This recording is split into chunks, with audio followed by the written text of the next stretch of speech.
She take my money, and my money. Yeah, she's a partner.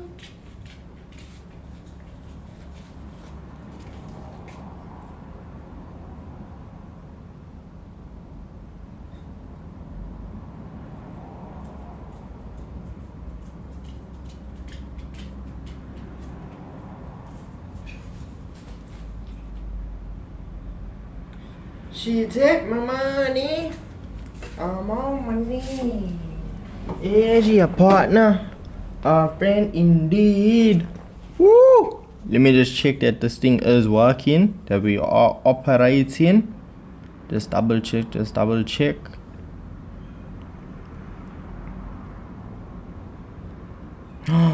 We online. We are online. We are operational. We are live. It is now exactly 12 minutes past 12. Another unplanned stream. But look, today what we are doing is we're gonna be money grinding, because currently I am at 30 million credits. 30,539,933 credits. So my goal is I want to hit 100 million credits again. I was once up there, then I got lazy and yada yada yada. So today we are going to be testing out some live streams, and then I'm only at today. See, now that's the thing. I want to try and money grind, see what works best, and take it from there. See what is just the best method, workout method. What is happening? Thank you to everyone who is watching stream right now. I can't even tell because where I'm watching the feed and things is currently bugged out for me. So yes, another scuffed live stream. But hey, with that being said, let us focus on what is happening, Jordan. Today we're gonna try and focus on a few vehicles, starting off with the Jaguar XJ220. But before I do that, let's actually just take a look at what we have in a legendary dealership, used car dealership. See what is currently available. Yes, finally. Okay, the Superbirds are gone. This is becoming a common problem in Gran Turismo 7, with them adding the same vehicle taking up a load of spaces in the legendary dealership. But at least, hey, if you didn't have the Superbird in a specific color, well, this was your chance to grab it. If you didn't grab it, who knows when it's gonna come back. So those are gone. I can't wait to see what actually is gonna take its place. I feel like this is gonna become a very common thing where the game is pushing out the same vehicle just in different colorways. So if you don't have it in that color, you can purchase it, because we saw the same thing happen in the used car dealership with the Firebird.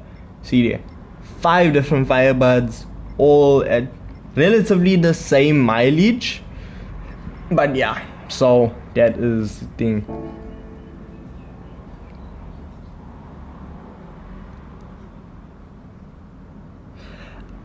I don't think it's a mistake. I'll be honest with you. I think this is what they're doing I think they're doing this on purpose. I'll be real with you. This is just the new thing that Gran Turismo is doing. Don't ask me why.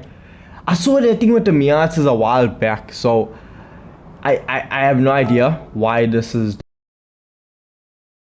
Also, these are the new daily races. If you haven't checked them out already, I have no interest in them, so you're not gonna find that racing on this channel. So let us go and make some money. So once again, vehicle of choice. I saw that this is one of the best ways to make money in the game, and it is using this vehicle right here, and it is not Honda. I'm gonna need a minute to scroll because we need to go and get the vehicle.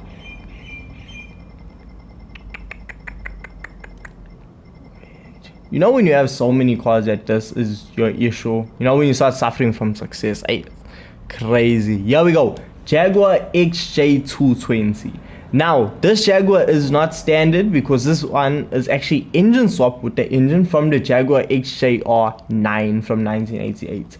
Now that is a group 1 vehicle, and when it's fully upgraded, we see the vehicle has 987 brake horsepower and comes in at a weight of 1,176 kg. So extremely lightweight, extremely powerful.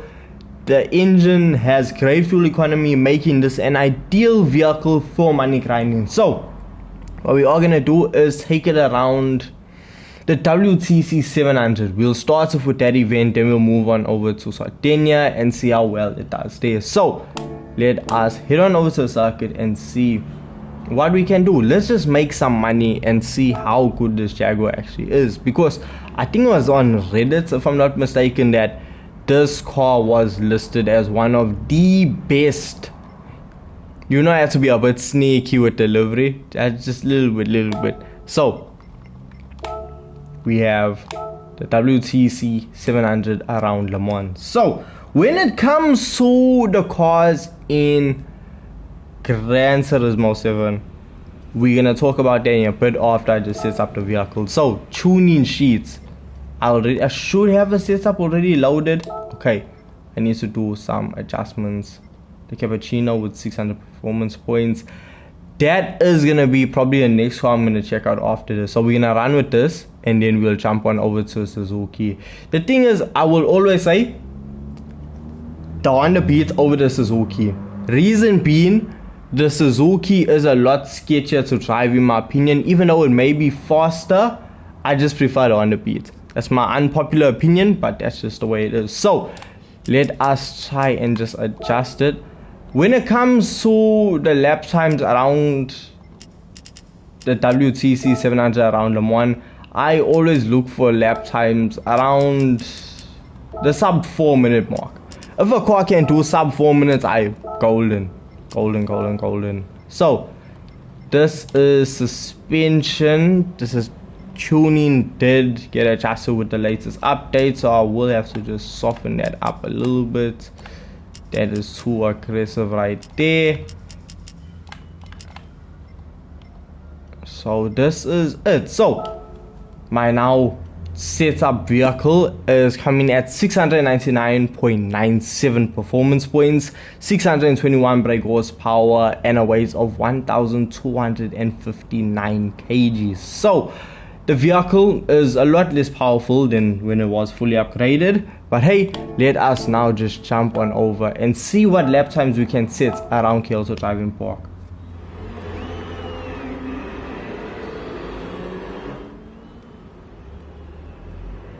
I will actually give that a try. I will give that a try momentarily. Okay, so first things first, we are gonna leave it on fuel map level 1. Why? Because with the car being on fuel map level 1, you know, group 1 vehicle, and it's just gonna have insanely good fuel consumption. Braking is not as I remember. I thought the brakes were a bit better. So now that we are in the event, fuel map level 1, because with it being a group 1 car, it can have extremely great fuel consumption, so we can just leave it on max power and still get more than enough laps out of it. Why am I off circuit?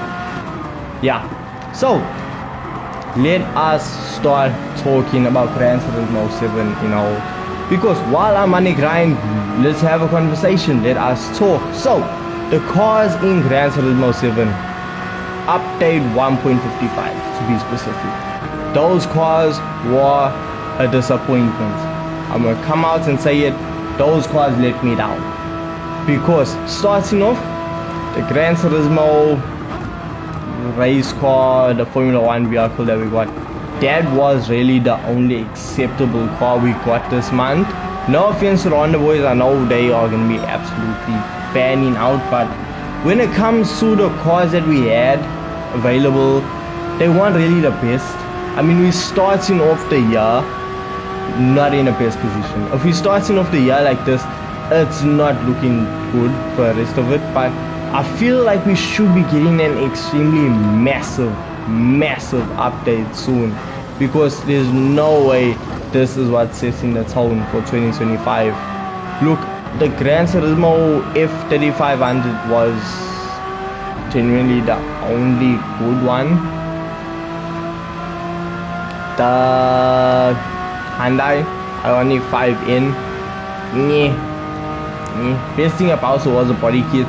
The performance, even though it had so much power, over 600 horsepower standard, it was slow, the body was extremely heavy. It was only now once you fully upgraded that it felt somewhat better, somewhat more manageable.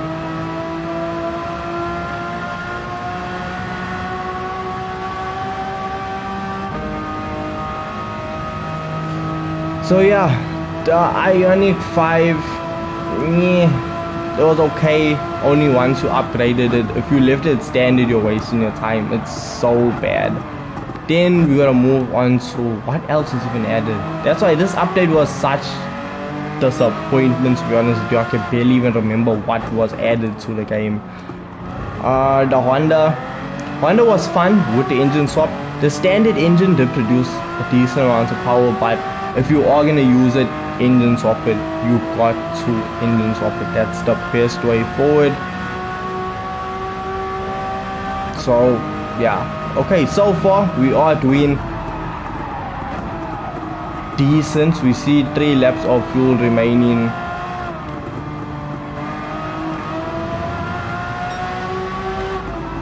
Hard on the brakes. I do need to sort out. I'm not 100% happy with the way the vehicle is handling right now. Hard on the brakes. We should be setting a sub 4-minute lap. Once we do that, golden. So otherwise, chat, everyone watching, how are y'all? How is your Monday going?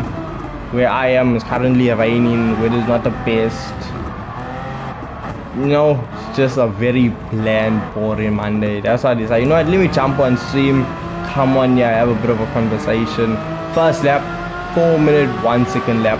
I can improve upon that. That was really a bad lap. A lot of the corners were not the best, so we did have to fix that. When you say it's hot, what temps are we looking at, Jordan? Because I know there's a few places that'll be like, oh no, it's hot, and then it's 24 degrees Celsius. So what are we looking at temp wise? Because right here, even though it's raining, it's not good weather. It's extremely humid here in Durban. So we're looking at, even though the weather is not the best, it's still like 25, 26. So you can't wear a jacket, but when you need to go outside, you need to cover up. So you're really fighting a losing battle right now.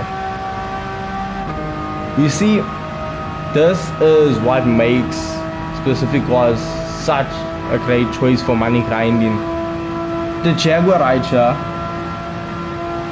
almost 320 kilometers per hour. The opponents are too far to see even when we look behind us. This car is just such a goated vehicle, and I see why people will consider this one of the best cars. How did I get a track penalty? How did I get a penalty? Genuinely, how did I go over the track limit? Because I don't believe that. The track limits on this event can be a bit suspect, because 1 minute you can run out wider, and then on the next lap you won't even run out as wide, but you will end up with a penalty. It can be a bit touch and go when it comes to track limits, but right now the Jaguar, such a good experience. We are currently almost 6 minutes into the event. No issue so far. What's the weather radar looking like? Okay, we do see.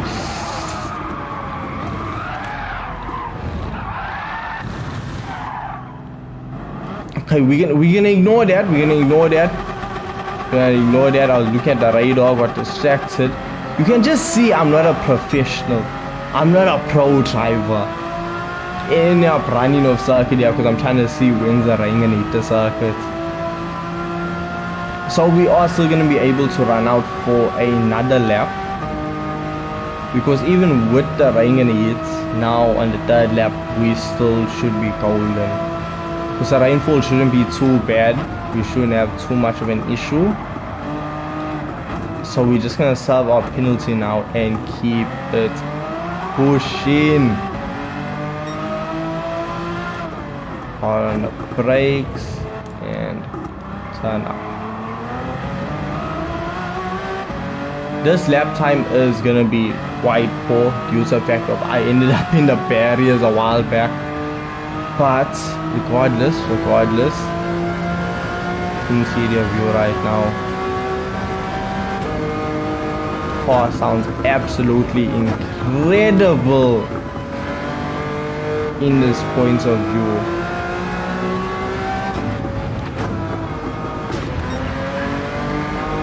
What is this driving I'm showing right now?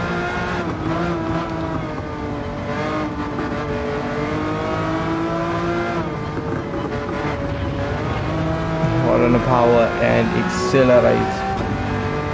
We are going to be a bit slowed down now due to the fact that we have mechanical damage to the front right corner due to me going into the barrier.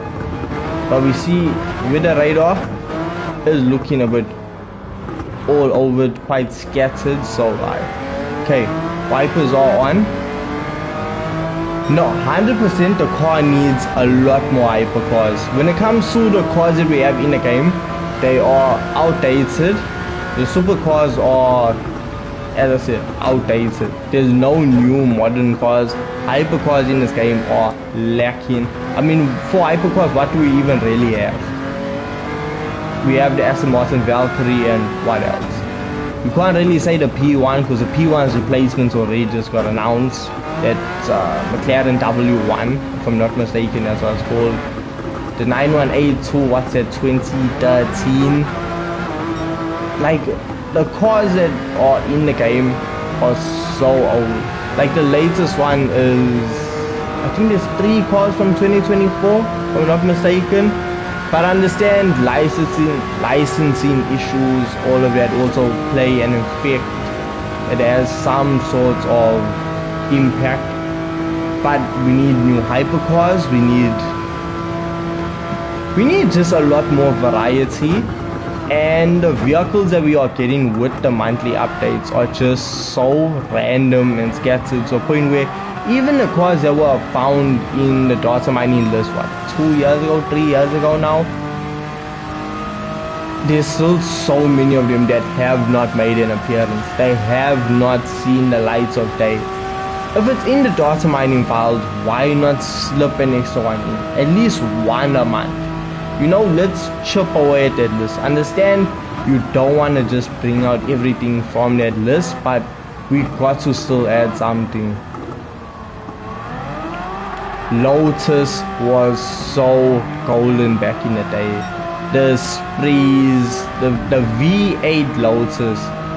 There was a license test in Gran Turismo 4 with I think it was the V8 Lotus, and you had to go to such a small city circuit. Like, the car was as wide as a circuit. Any mistake and boom, you failed. I raged many a time during that event. It was such a pain. Genuinely, it was such a pain. But look what we're gonna do. Lotus is fighting. I don't even know what the real backstory is behind it, why Lotus doesn't want to be a part of racing games, or if they just can't land an agreement. What the story is. I actually need to start doing a bit more research to just double see or double check. That's not on me. That running off circuit there, hard on the brakes, and the vehicle is just sliding. This is time now to go into the pits, change on over because the vehicle is sliding when you brake, and the rear end is fighting a lot more. So time for our first pit stop. But at least with the vehicle being a group 1 car, if I want, I can step on over to fuel map level 6 and I won't need to go into the pits again. So it's really up to me now what strategy I want to use. Even now, driving up to a pit that I'm almost at, I still have no idea what course of action I want to take. When it comes to the strategy I'm using, hard on the brakes right now. We can go for another lap, which is crazy. So on fuel map level 1 you can do 4 laps around the circuit. I mean, this is with no fuel saving tactics, nothing like that. This is still automatic transmission, and we are right now going in for our first pit stop around the WTC 700 around Le Mans.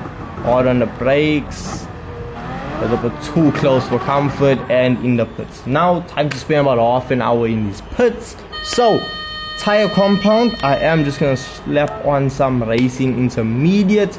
We're gonna fill the car up to 100% and just leave it there. So with us being in the pits, it should take about what, 45 seconds. So what are we gonna do? Just sit back and wait.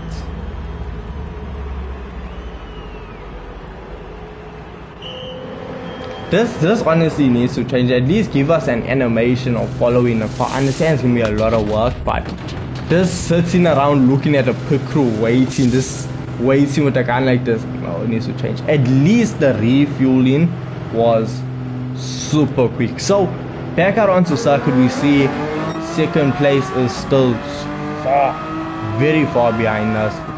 On the brakes once again, and we are just gonna keep pushing. So I'm gonna slap the vehicle on over to fuel map level 3 into the pits. I'll only go back into the pits if the tires get completely worn, and that is now if the sun comes out, tries up the circuit, and then that's gonna change.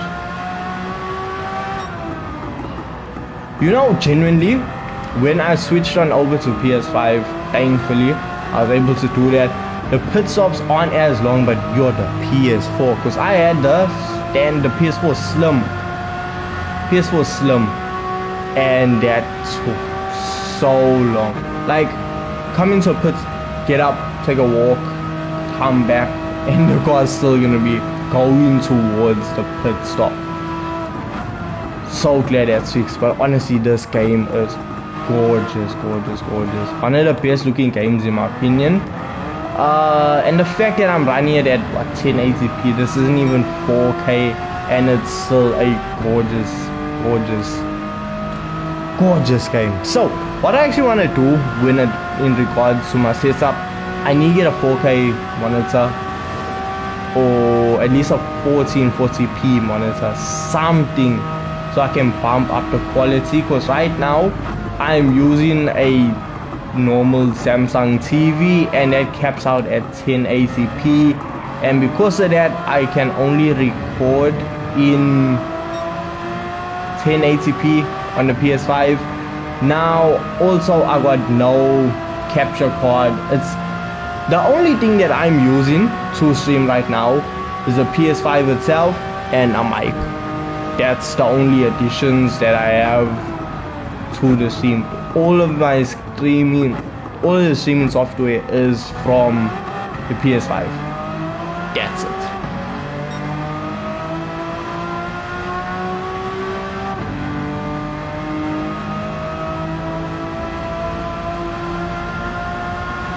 Back on the power, you can see fuel map level 3, the car is so light on fuel.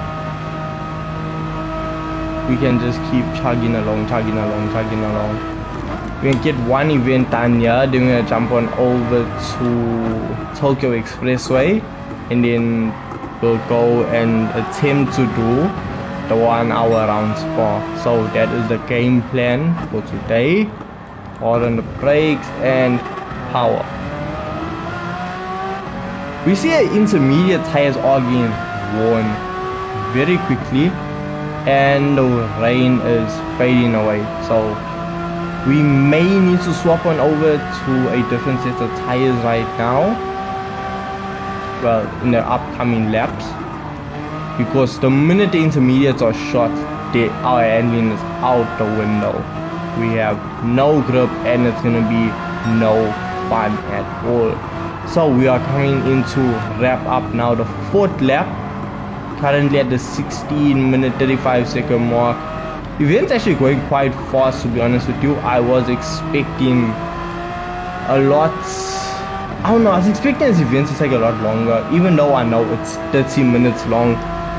Some cars, it just feels excruciating how long the event feels, but with the Jaguar right now, it's not seeming too bad at all.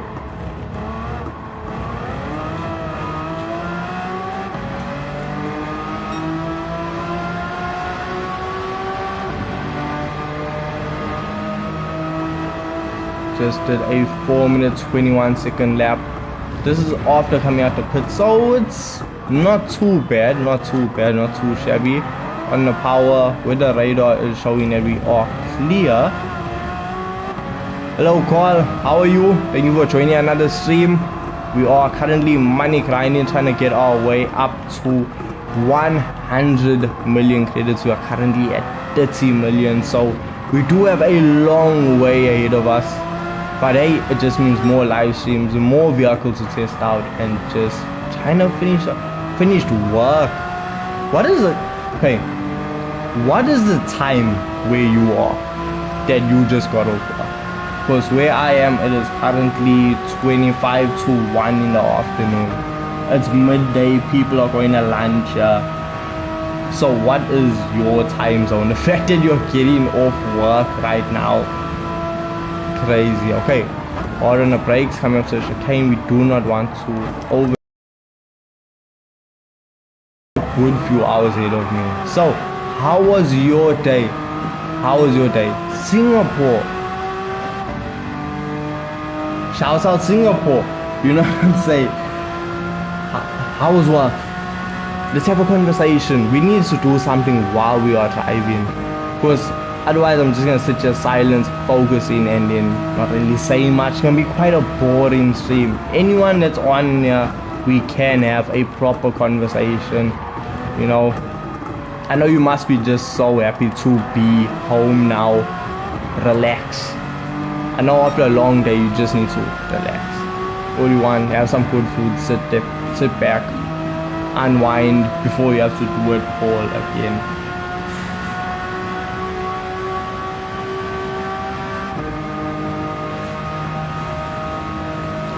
Hard on the brakes. I need to be careful. The intermediate tires are so bold right now. Hard on the power, and we just need to try and keep it pushing.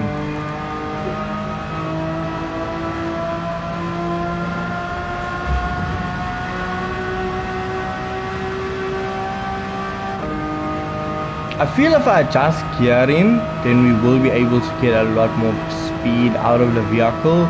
But we are on fuel map level 3, which I am gonna drop down to fuel map level 1.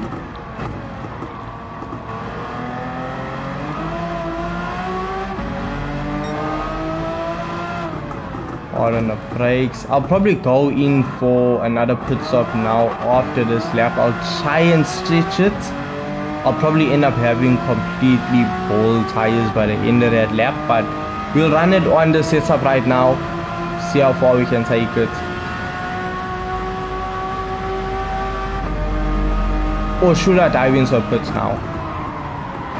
Because I think the rain is gone, it's subsided. I don't think we are going to get rainfall again.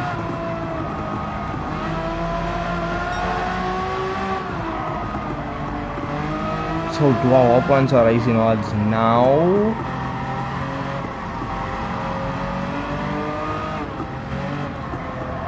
Yeah, no, we're gonna jump into pits right now, because if I carry on for another lap, I'll probably be just hitting the straight away when the tires are completely worn out. So let's just play it safe, dive into the pits, swap on over to some racing odds. Yes, even though the circuit may be wet in some portions, but at least we know we will be covered. We can fight with that rather than fighting with completely worn out tires.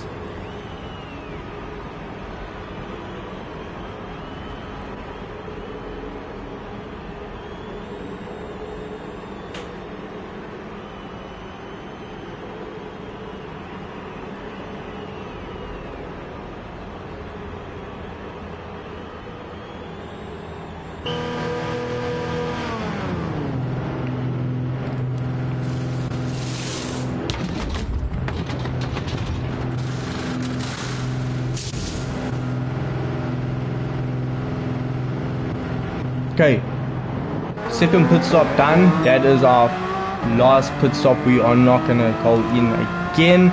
I actually could have ran this with a one stop run, but you know what, I changed tires. I don't want to fight now. We're spinning all over circuit, just not having a fun time, not enjoying myself. So we are just gonna stick to racing odds. At least we know with these tires we have enough fuel, we can run it till the end of this event. Plain, simple, easy. One of the simpler vehicles to use for this event. You aren't giving yourself a real hard time. So that's what you want sometimes for money grinding. Just plain, simple, easy experiences. Plain sailing. You don't need to be fighting with opponents. But when you do fight with opponents, it keeps you on your toes. It keeps you excited. It keeps you going like, hey, you know what? This is going to be close. But for these longer events, you rather play it safe and have it easy. So hard on the brakes now, coming up towards the end of this event. So it's going decently well so far. On the power, can't really complain. I would have liked to set a lap time under 4 minutes. Hopefully we can still do that because the vehicle is capable of it. So we are just gonna have to wait and see now.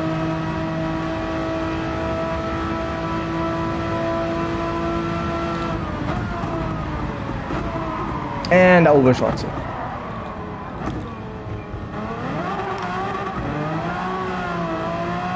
What I'm planning to do is now Wednesday, because I'm planning to stream again Wednesday.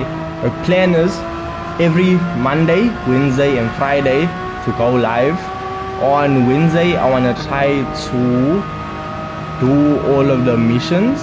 By missions I mean all of the license missions.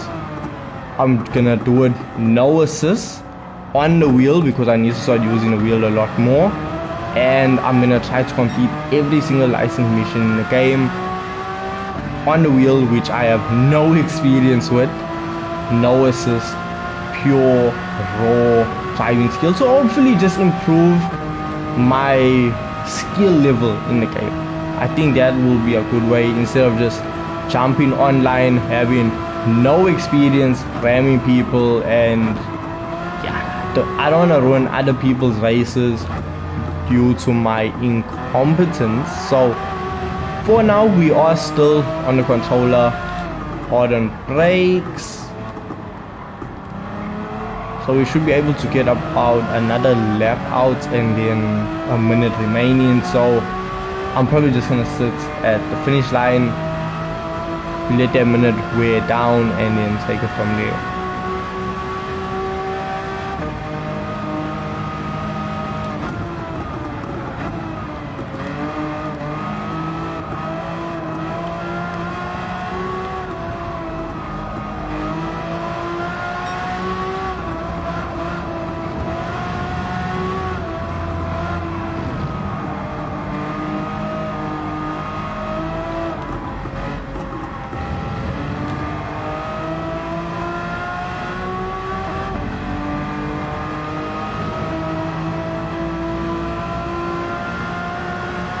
Hard on the brakes, coming up to the final chicane now. You know what? Every urge in my body to just shoot straight across. I know I'm gonna end up with a massive penalty, but every time I just wanna beeline it straight across. But I can't let the intrusive thoughts win. We need to just try and get this event done.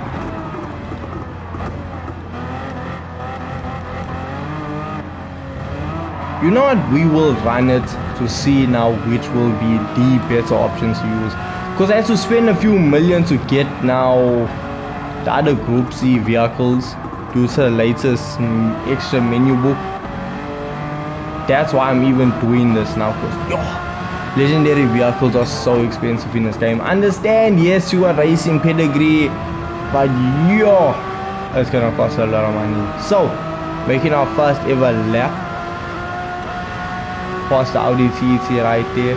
I'm actually surprised, it's usually the M4 around this circuit.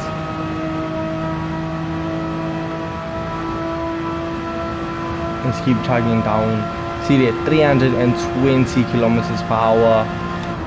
Hard on the brakes, don't overshoot.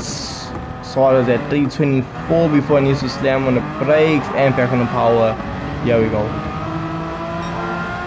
And we are gonna chug along. So we are running about a second faster than our previous time, and that was a 4-minute 8-second lap time.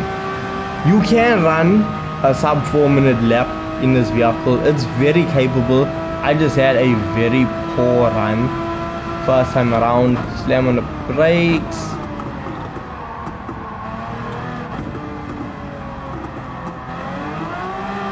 Power, power, power. When coming out of a corner, like especially slow corners, when you're in the power, the vehicle does want to chuck its rear end out, so it is something you do need to watch out for. But so far the Jaguar is not too shabby. I have seen people say or claim that they've set 3-minute 53-second laps in this Jaguar around the same events, which is just absolutely absurd how fast you can actually go in this vehicle right now. But you see, for the opponents, it's absolutely no match. So if you want a good vehicle that's easy to get this event done, there's so many, and you can just add the Jaguar to the list. Such a good engine swap. Now it is a very pricey engine swap because any Group C vehicle that is gonna have, well, Group 1 according to Gran Turismo 7, that has a Group 1 engine swap in it, the car is gonna have a lot of power, great fuel economy, so you are gonna spend a lot of money for an engine swap. I think they all over 1 million credits if I'm not mistaken. Maybe the R92 CP swap, I think that one's under. I can't remember right now, I'm going completely blank. Hard on the brakes. And we are gonna wrap up this event right now. It's over 1 mil. There we go. It's over 1 mil. So you are looking at it like this in the long run. Yes, you are gonna be spending 1 million credits on an engine swap. But if you are gonna be using it for money grinding just like this, you are gonna get your money back very quickly, because if I do this event twice, I'm gonna have all my money back from that engine swap, and then I can still just keep going. It's about investing into the future, the build. So that is just something. So let the quad slowly roll, and that is our half an hour done. So the Jaguar XJ220 with the XJR9 engine swap in it is an unbelievable vehicle to use around this event. Easy, plain sailing, easy to handle. No moments where I thought, okay, this is a bit too much, it's a bit sketchy to handle. Nothing like that. 4-star roulette ticket. Let us see what we got. So Jaguar XJ220, if you haven't tried it out around this event, you can see plain as day, it's so easy. I mean, I spun out, I had moments where I was in the gravel, I had a penalty, and still win. 825,000 credits, now up to 31,300,000 credits. So we are making some improvements, working our way up. Let us see what roulette ticket, well, what prize we're gonna get out of our 4-star roulette ticket. No, Jordan, don't do that. Don't do that. Do not put that negativity. We're looking for an engine swap, something good, something that we actually want. That should be 10,000 credits.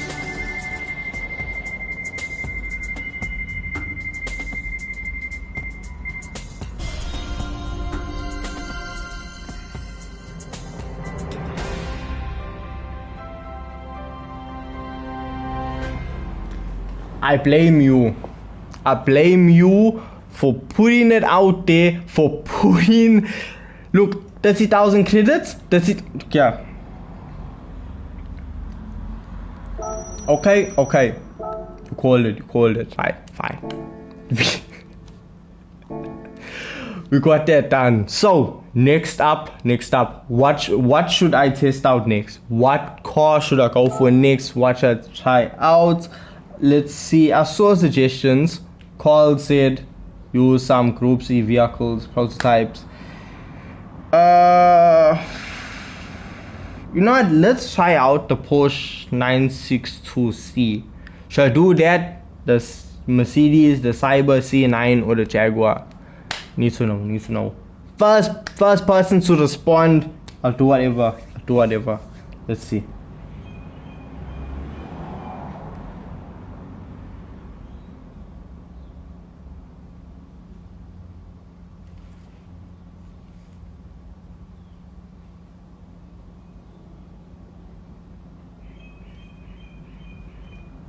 Okay, Porsche. It should be high up on the list. Apparently not. So we are gonna head on over to Sardinia now and see what we can't see what we can't find. Shout out to Porsche. I think this is the first time I'm ever gonna use this vehicle, so it's gonna be an experience on its own. So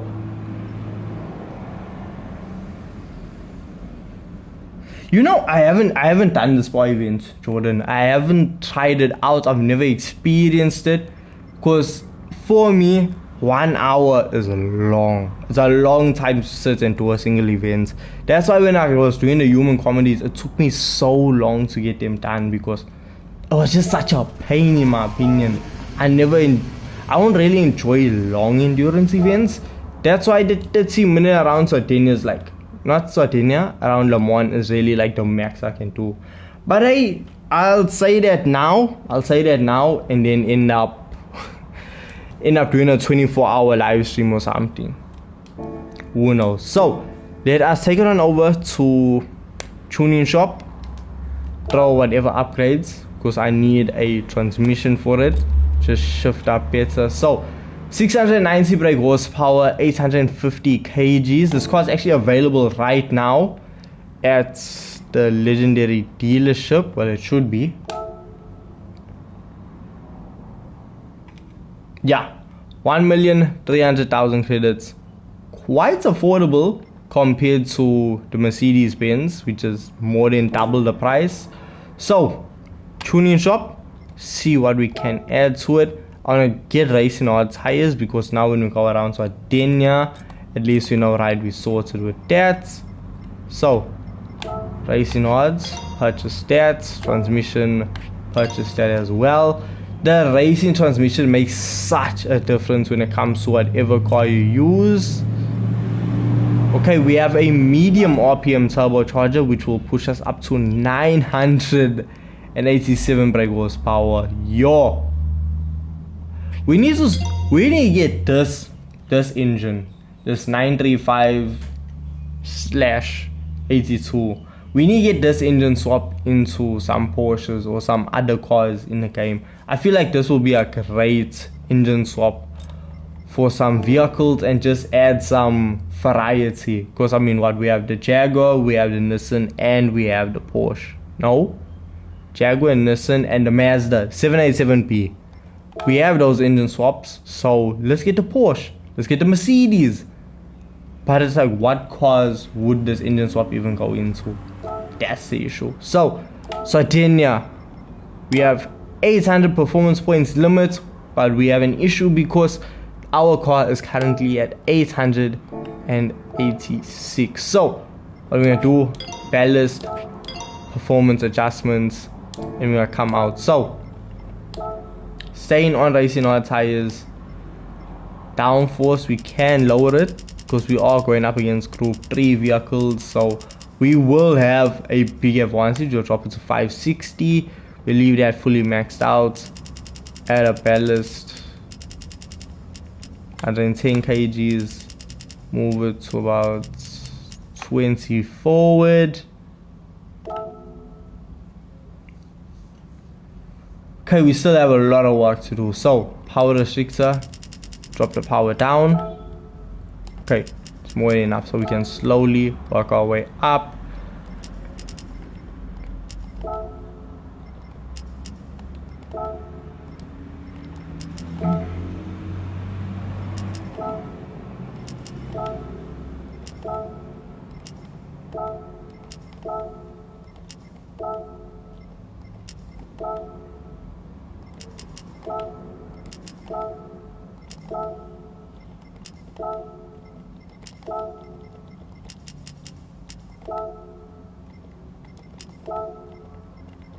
We're just gonna drop that downforce in the front so we get under 800. There we go, 799. So now we have 760 brake horsepower and 953 kgs. So as you can see, ECU is set to 77, 546 in the front for downforce, 103 ballast, negative 18 in the front. So anything under negative 25 isn't too bad.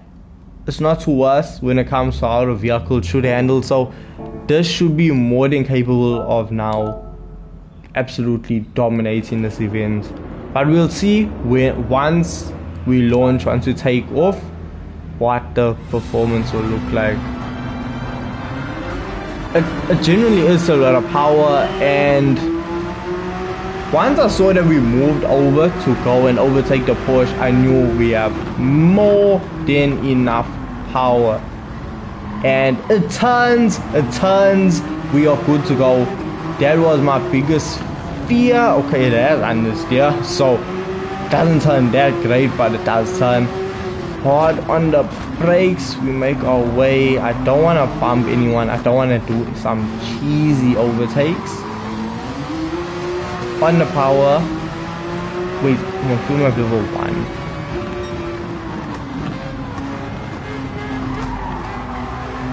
How many laps?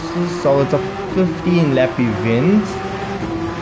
6 laps, I'll drop it, fuel map level 3. Leave it there for the entirety, and we should be absolutely good to go.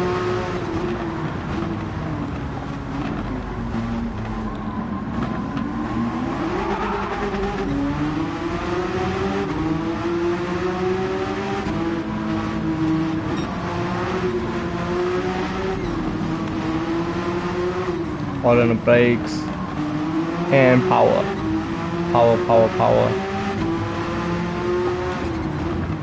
Even though I added over 100 kg to it and put the weight to the front end, it's still so easy to drive. I'm not understeering, I'm not running bad, or I'm not really feeling the weight. Initial lap time over 1 minute 41, second lap 310 kilometers per hour before you slam on the brakes when we get around the first corner. On the power, here we go. We still see we have 5 laps of fuel remaining, and this is with me still using quite a bit of the first lap on fuel map level 1. So I think if we leave it on fuel map level 3, we should still set really fast lap times and still have better fuel economy compared to anyone else. Okay, we have 10 viewers right now, 9 viewers, close enough.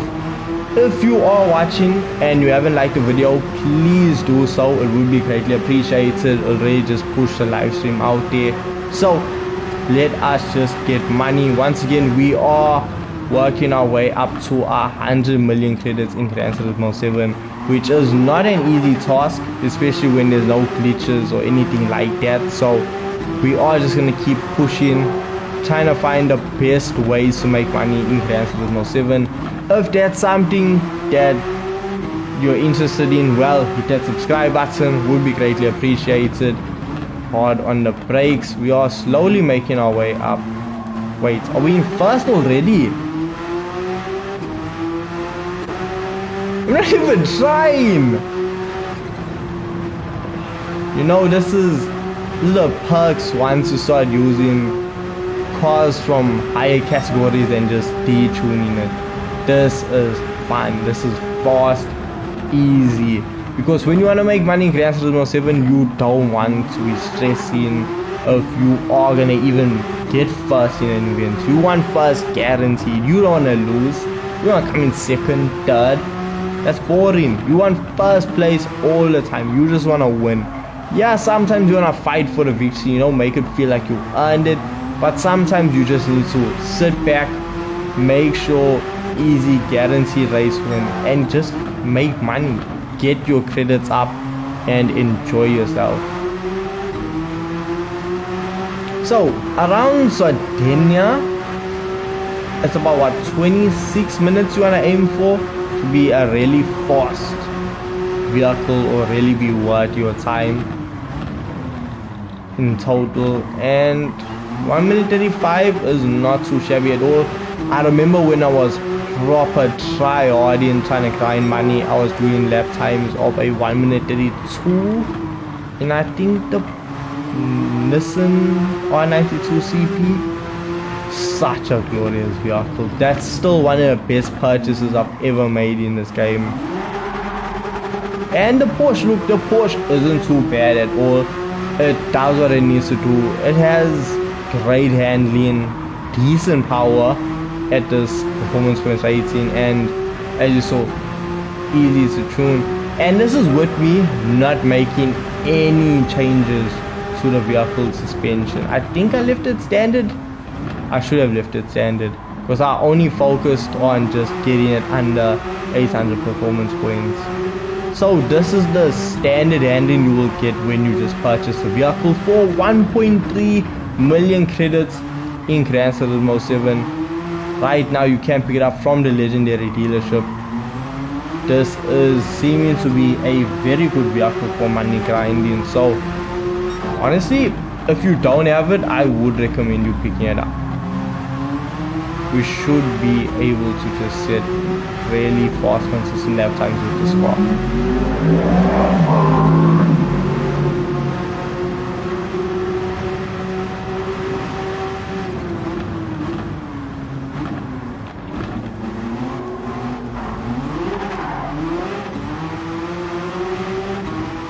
So while we're racing about, what is one car that you want added to Gran Turismo 7?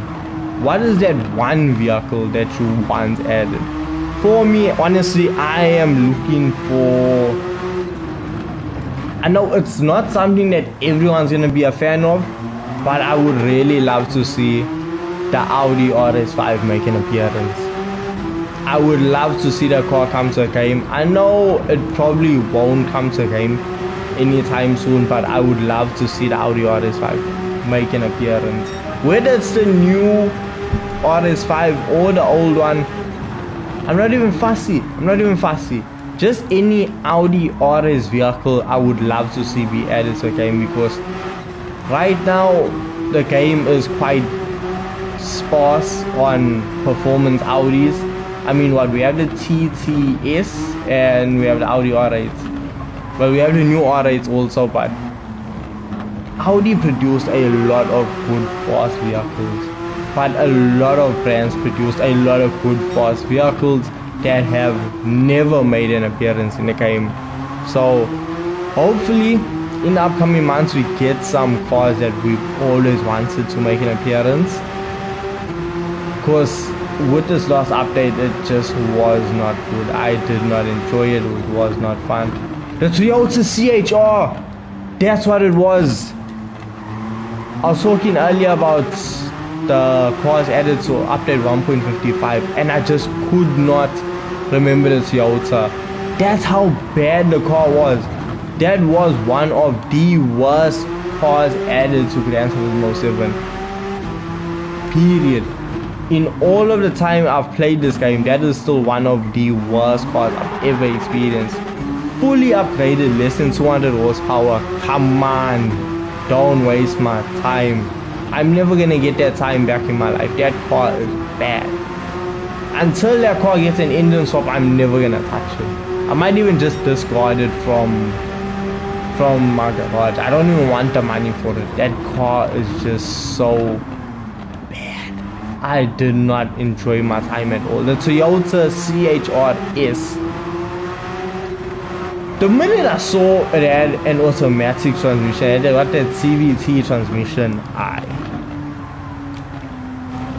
I lost all hope.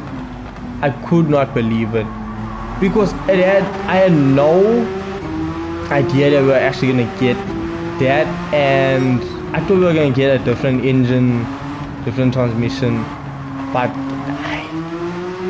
that vehicle was such a letdown, I'll be honest with you. But what was your favorites? Anyone? What was your favorite car from the recent updates?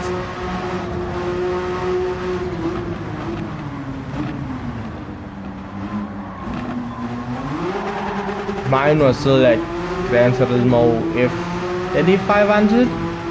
Yeah, I think it was a 3500.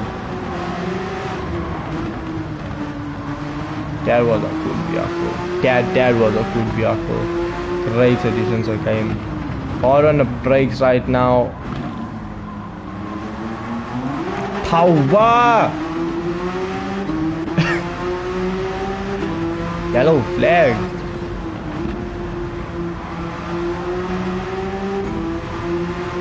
Okay.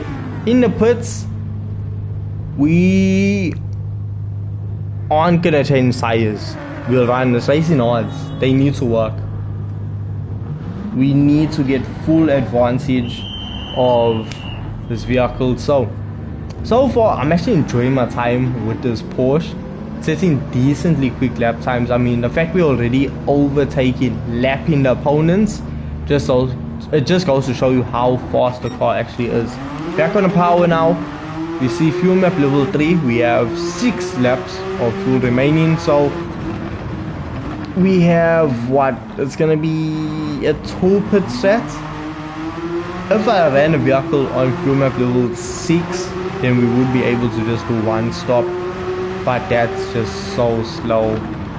I'm just trying to keep it pushing, because the pit stops around Sardinia aren't that bad. They aren't really that slow, so I can't really hate on it that much. The WTC 700 pit stops, as you saw with the Jaguar earlier, yeah, that was a pain. It was so bad. Yeah, that was something else. But anyway, on the power, keep pushing. So make our overtakes. This is the only thing when you start using like very OP vehicles for money grinding. You start running into traffic, and now the traffic is just gonna slow you down. What I like about Sardinia though is there's no weather change, so at least you know you can stay on a single compound of tires, and you really have not a lot of issues. You don't have to worry about a lot of things. Set it at one specific fuel map and just drive. The only time you can really lose your clean race bonus around this event is if you overtake under yellow flag. That's the only time. Because has anyone even gotten a penalty like for track limits around this event? I think from the time I've played this event, I don't think I've ever ran into that issue. Ooh, what are the power? Overtake the Aston, overtake the Supra. You can just see how much power the Porsche actually has right now. The fact that under acceleration, we just pull on whatever vehicles we are coming up against. And remember, this is still on the hardest difficulty, and we are lapping the vehicles. We are on our 8th lap, so we are making decent time. Currently on 12 minutes 38 seconds, so not too shabby. Hard on the brakes. Actually just clipped the corner there.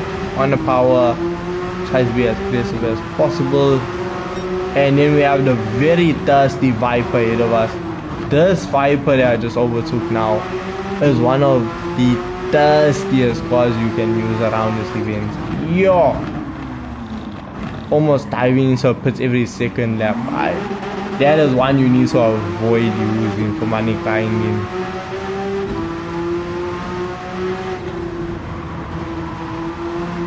Because the thing is, on the straightaways, it has power. That's where it shines.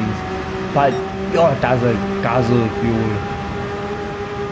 I need to actually extend the gears because we see we are redlining. We can do about 325 if I extended the gears. But even without the gears extended, it's still just so easy to drive.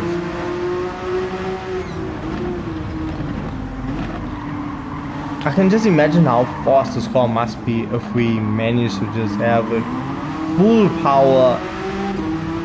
It would be absolutely insane. Or on the brakes, running a bit slower than the previous, well, the fastest lap time I've done. I'm gonna write that down so the tires are being worn out. This is such a nice circuit. Sardinia is such a nice circuit. Hard on the brakes. Down this corner, try not to clip it, back on the power. We see coming out of slow corners, when I get too hard on the power, the rear end, it does lights up, but it doesn't want to throw the vehicle sideways. It doesn't want to spin the vehicle out. It almost just spins on the spots until it regains traction and then power. That or not, in that corner, yeah, you can end up facing the wrong direction. Slowly let off, back on the power. And look at this.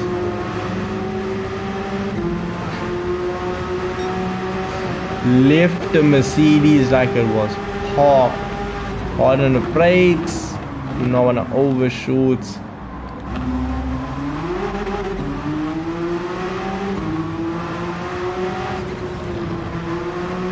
Got a bit unsteady there.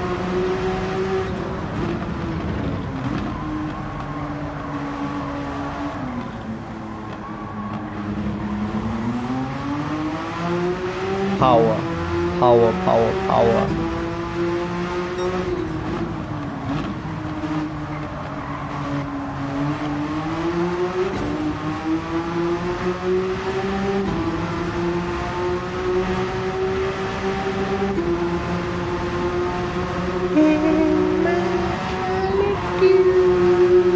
Hard on the brakes.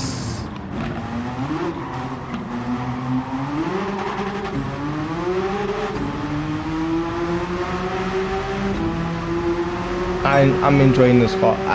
For 1.3 million credits, making it one of the cheaper Group 1 vehicles. Well, not a cheaper, classic Group 1 cars. This is actually a lot of fun. Because it has so much power, it looks good, it handles amazingly. There's not much I can actually fault with this vehicle. We averaging lap times around a 1 minute 36 second mark, bouncing between 1 minute 36, 1 minute 37. Fastest lap time was a 135.9, so basically a 136. Rear end got a bit loose there, but anyway we keep pushing. Hard on the brakes.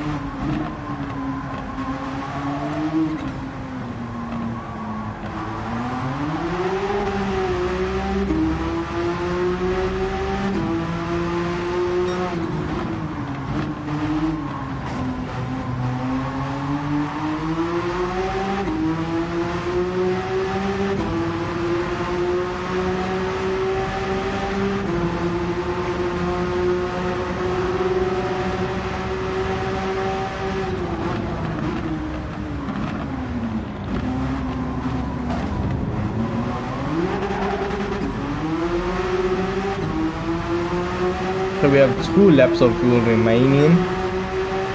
So we're gonna go in at the end of the 13th lap. So we only have to do 14, 15 and then race time. Currently at 18 minutes, so making decent pace. Even though we are still on the first set of racing odds, the car still has quite a bit of grip. I'm not gonna push it too hard. I'm gonna have to start taking corners a bit easier, because if I carry on pushing it as hard as I am, I might find myself facing the wrong direction, and we do not want that. flying past the 4 GT doing 317 kilometers per hour.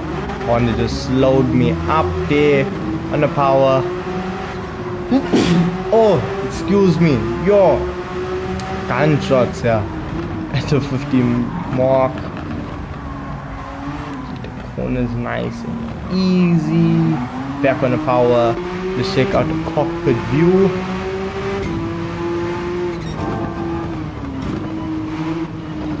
Am I seeing things, or is it like the seats is like almost like an angle like that?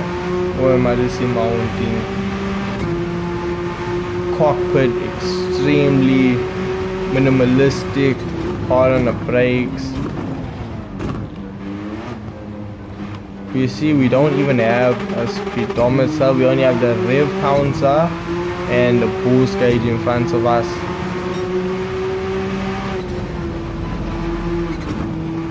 Because once again, we don't need a speedometer because we are in a race car. Such a cool looking vehicle. This must be so good in PSVR.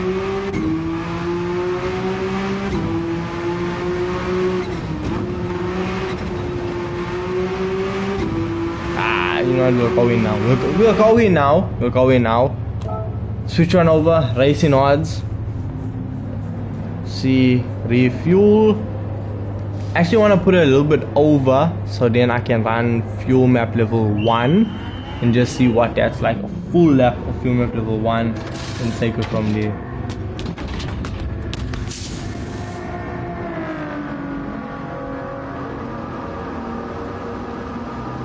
Okay, that should be good enough. So total stop was 12 seconds on the power, fuel map level 1. Let's go. Let's see what the Porsche is capable of. Full power output right now. Let's go. Okay, we're gonna come out of the cockpit view because this is about to get serious. You start making overtakes, so need to be careful. Don't wanna ram anyone off circuit. Don't wanna push. Don't wanna bully. Try to be clean. We don't need any vehicle damage either. Hard on the power. Ford's holding us up the inside. Power, up the hill, and we keep moving.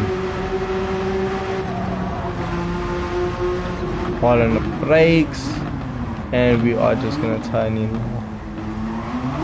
on the power, and we are moving.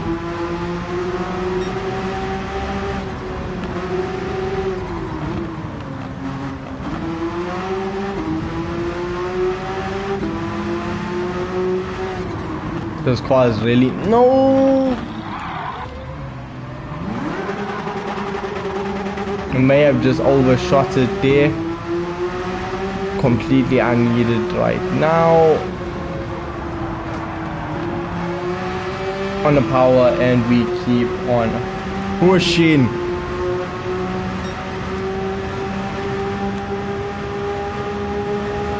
Hard on the brakes. Power. Let's see if we can get a new fastest lap time. We have all the power available. We have what should be more than enough fuel right now to set a super fast lap time. After this, I think I'm gonna jump into Mercedes. We're gonna run it back, do the same thing, take a look at lap times, and then take it from there. See which will be the better option. Is the Mercedes worth double the price, or are you just paying for the racing history? Are you just paying for the pedigree that comes now with that vehicle? Or can you just opt out and get the cheaper Porsche, where when you are racing, history doesn't matter. It's not gonna help you when you are trying to make money in Gran Turismo 7. Now I understand, yeah, for sentimental reasons to flex, but honestly, you don't need that.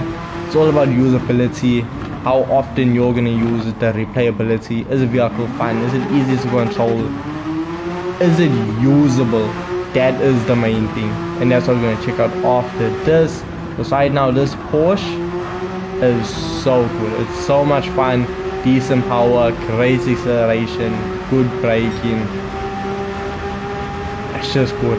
Okay, hard on the brakes for 15th and final lap. Full power. This is lock in and focus.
So we can see I clearly had way more than enough fuel, and we are crossing the line with a 1 minute 33 second lap. So that's full power. Okay, 25 minutes total time. What are we gonna do? Actually, I'm gonna take a picture so I can remember this right now. Because now when we go up against the Jaguar, we need a point of reference. Grab it right there.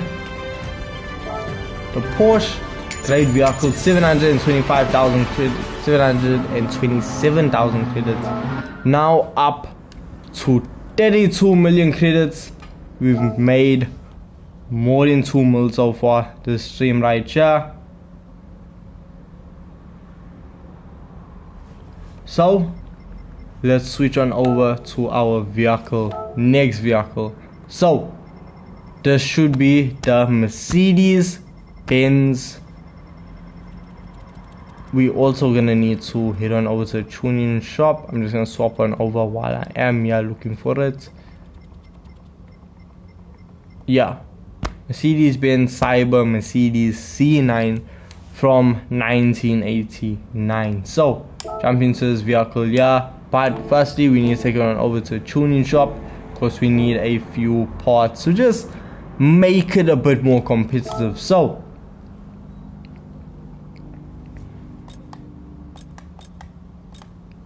we see we need a racing transmission, racing hard tires, which actually brings down the performance points.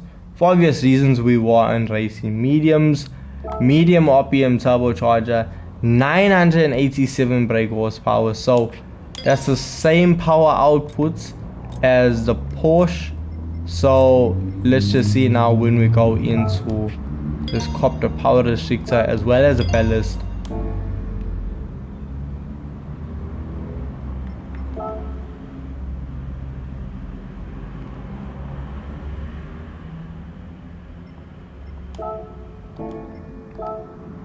So Sardinia, once again, this is 800 performance points and we are currently at almost 900. Yo, okay, so this is gonna require a lot of de-tuning. So do 550, 73, very similar setup to what we are running in the Porsche. Negative 18.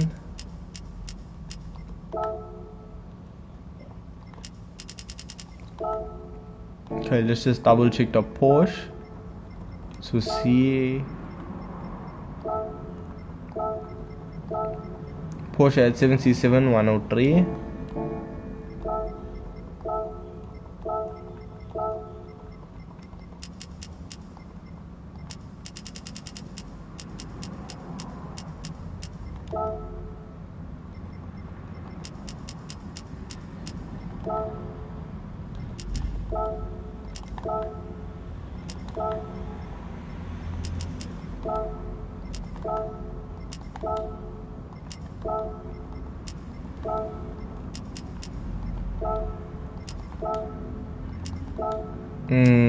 I'm just trying to finesse a little bit more performance out of it.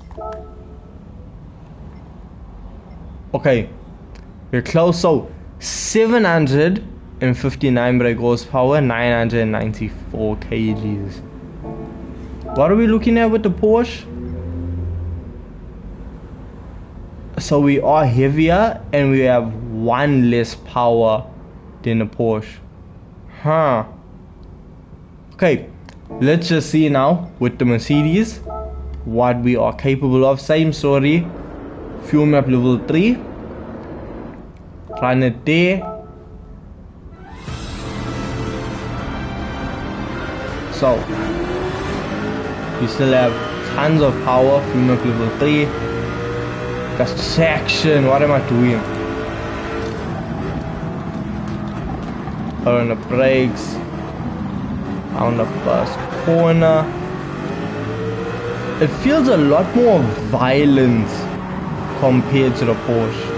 That's just the initial feeling I'm getting from the car.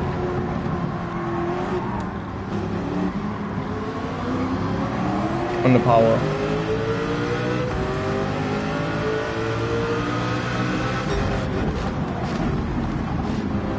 Closing the gap, yeah. Power. We still see, even though I have one less horsepower, it's not really feeling like a massive difference. We see I'm still overtaking the opponents with ease. Not really having an issue, no uphill at all. On the power. Yay! Porsche never did that. Porsche never tried to kill me. Due to that fact, Porsche is now my favorite. No, I'm not gonna ride up the Mercedes like that. It just came out the corner a bit unstable there for a moment. Hard on the brakes. On the power. It doesn't light up its rear wheels for as long. It regains traction a lot sooner compared to the Porsche coming out of that corner. Let's see, initial lap in the Porsche was a 141 and I just ran a 140. So if we're running off our first initial lap time, I don't know why we would do that. This should be faster than the Porsche.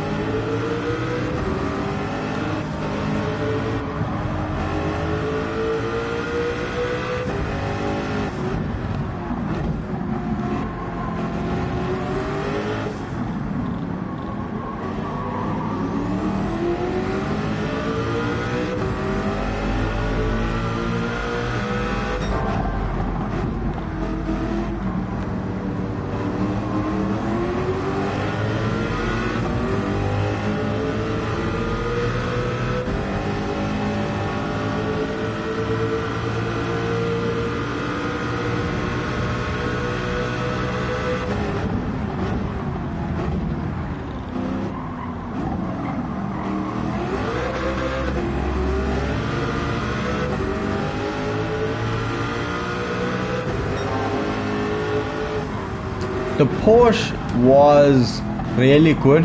Did a total time of 25 minutes and 12 seconds, which isn't too shabby. Fastest lap time was the final lap of a 1 minute 33 second lap on fuel map level 1, racing hard tires, which is not too shabby at all.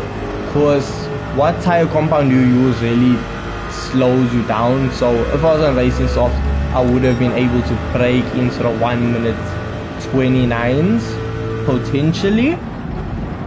Hard on the brakes, but the Porsche was extremely good in my eyes.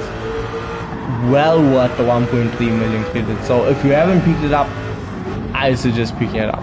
The Porsche was a lot of fun. Now the Mercedes is feeling a lot more aggressive, a lot more violence, a lot less user friendly compared to the Porsche, but we do find ourselves setting faster lap times so far compared to the Porsche. Interior cam, you don't really have that big of a view,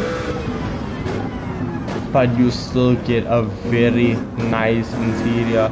Honestly, these classic Group C vehicles are some of my favorite when it comes to interior, because they just have some of the most quirky, random things on the interior. So this is one of my favorites.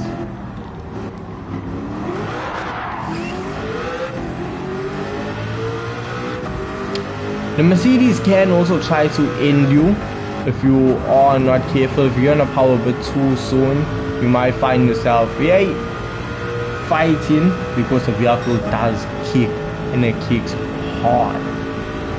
So out on the brakes, no. Oh, that was close. I really thought I was gonna overshoot that. Luckily we did not, so we are still able to keep pushing. Out on the brakes.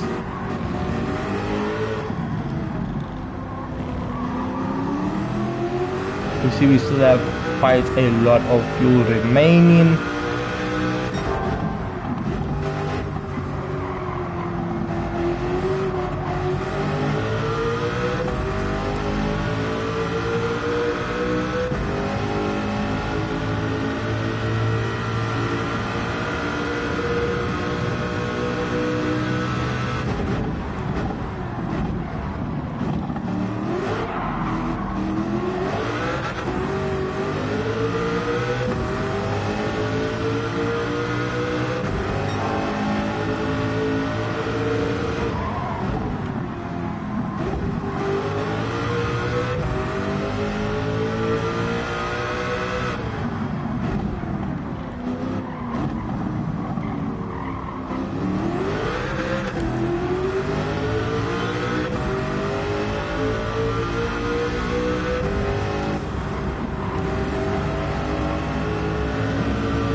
One minute 36.00.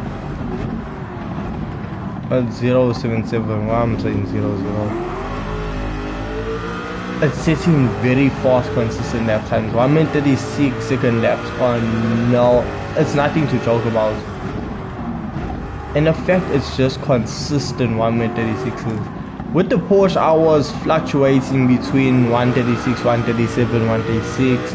I threw in a 135 in the mix there too, but it was really just all over the place. Whereas this, consistent 1 minute 36 second laps.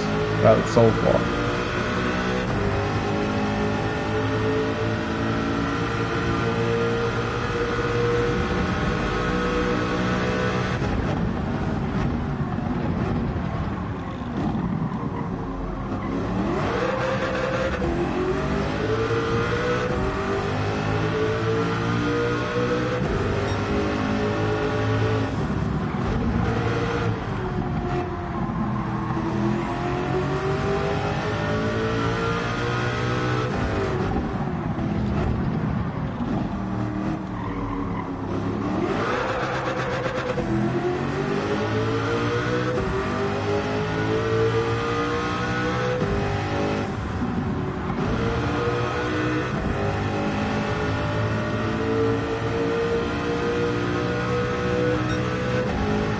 See, we are still setting consistent 1 minute 36 second laps, and we are actually about to start making our first laps.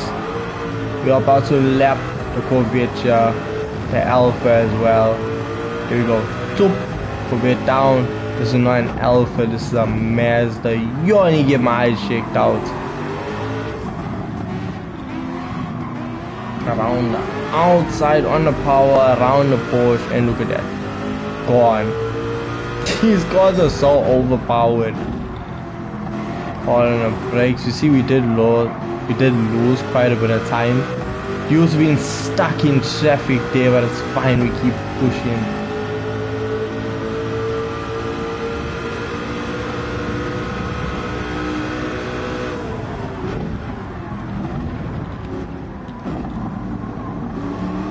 On the power.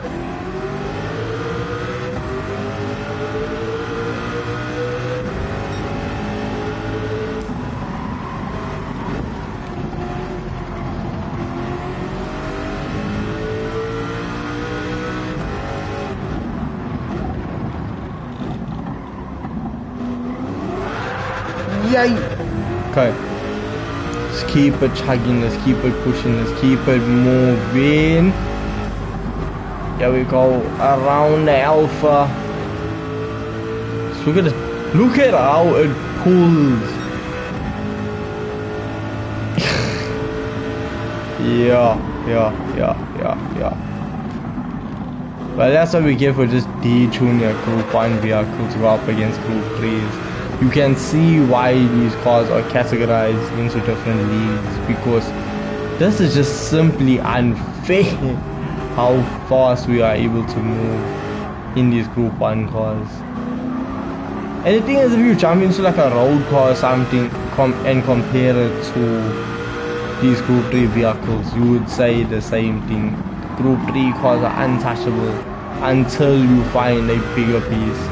And there will always just be a bigger beast in racing. There's always going to be someone faster. About racing, when's F1 coming back?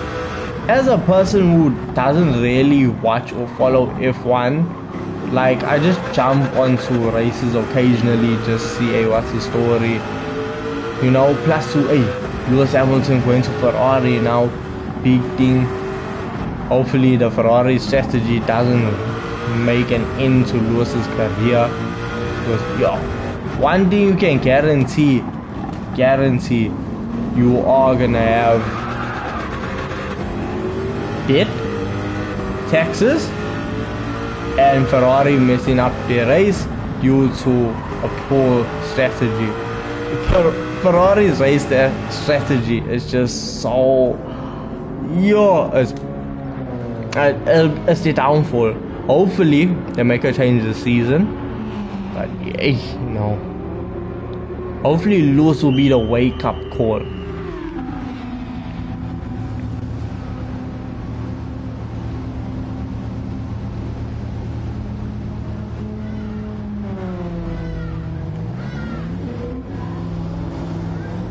On the power again, fuel map level 3, we're gonna leave it here.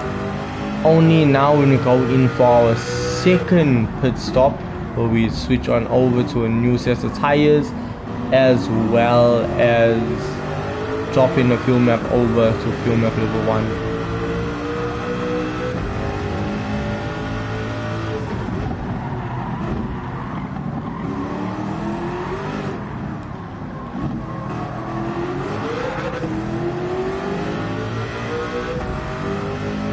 We see I do have front end damage from just colliding with the car in front of me.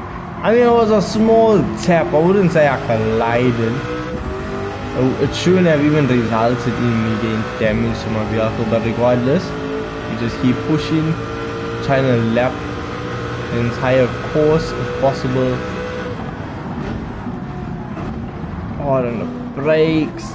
As long as you don't clip the inner parts of that corner, you're golden. Because if you clip there, it can be bad.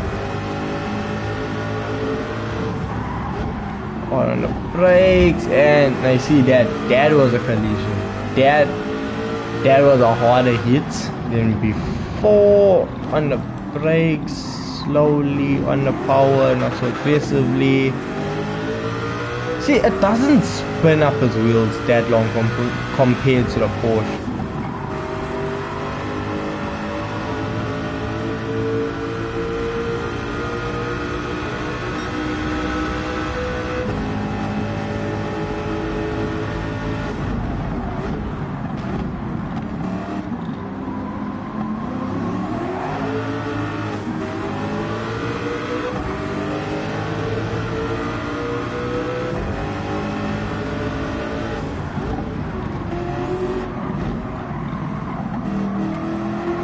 I see we at that stage now where all of the cars, they're very spaced out, and because they're spaced out, you can't really make all the overtakes at once. So you can't really, you're gonna get slowed down. You go a little bit further in the lap, you're gonna get slowed down. Whereas if they were all basically clumped up, you just have one congested area, and once you pass that, clean sailing. Hard on the brakes.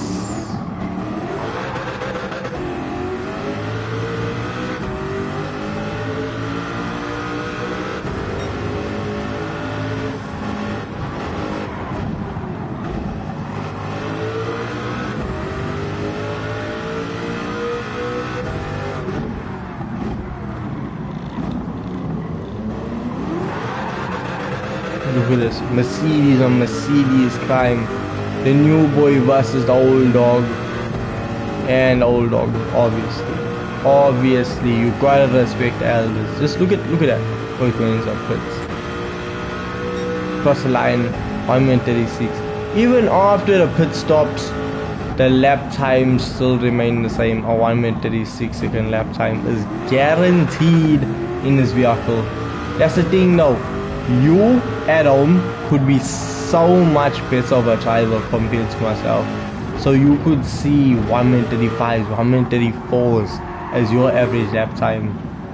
But me as a below average skill level player, which should be changing from Wednesday, hopefully, we should see a greater improvement and, well, just be a lot more efficient with the races.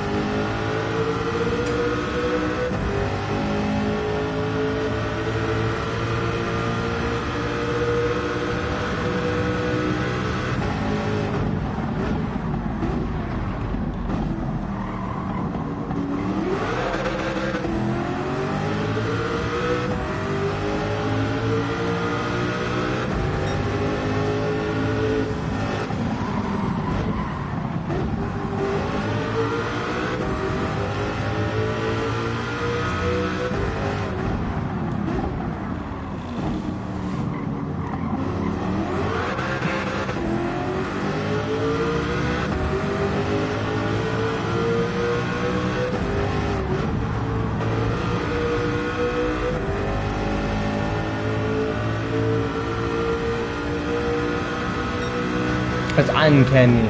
A 1:36 is guaranteed in this car.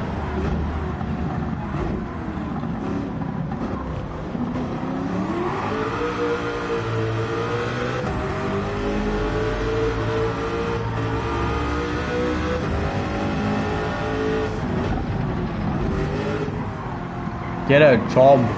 What do you think I do? I get paid to do this. This is my job. Okay, technically it's not, I'm just a student and my classes haven't started yet, so what must I do? Maybe you should get a job, you sitting there watching someone go live. Let me not say that because you are still supporting me. So anyway, sit back, relax, enjoy the ride.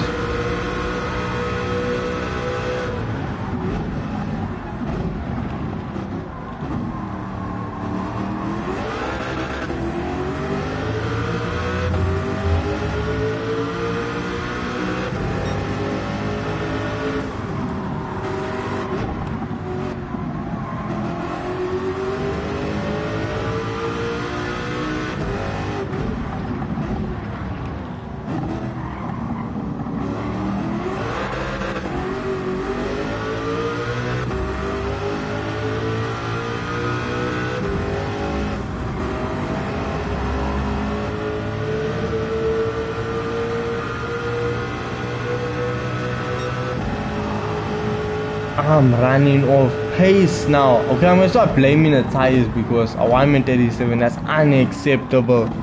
This is the 1:36 second lap car, so we are just gonna need to focus. I think my little bit of a ramble there slowed me down, but regardless, we are just gonna keep pushing now. 100% the time, 100% the tires are giving out. I'm not able to brake as late. where on the rear tires coming out of corners you just spin up a lot more. Just keep going.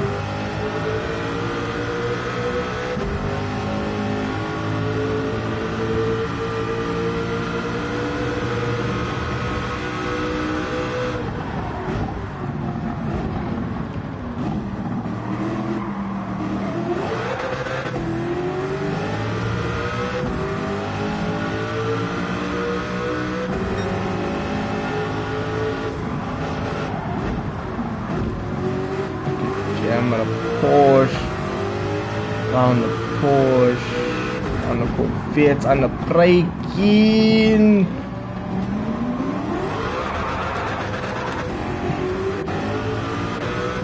Okay, time to hunt down the Mazda once again.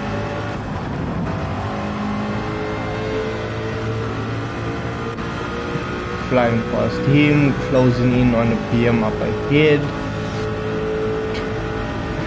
You almost got a Ferrari on the brakes, inside on the power.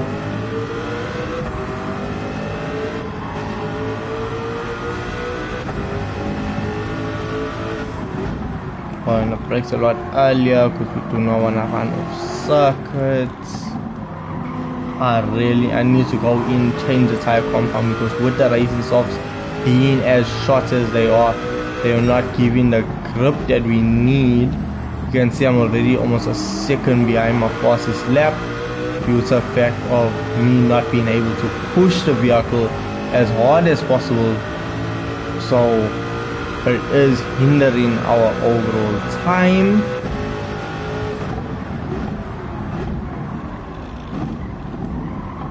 So I am just going to jump into pits after this lap.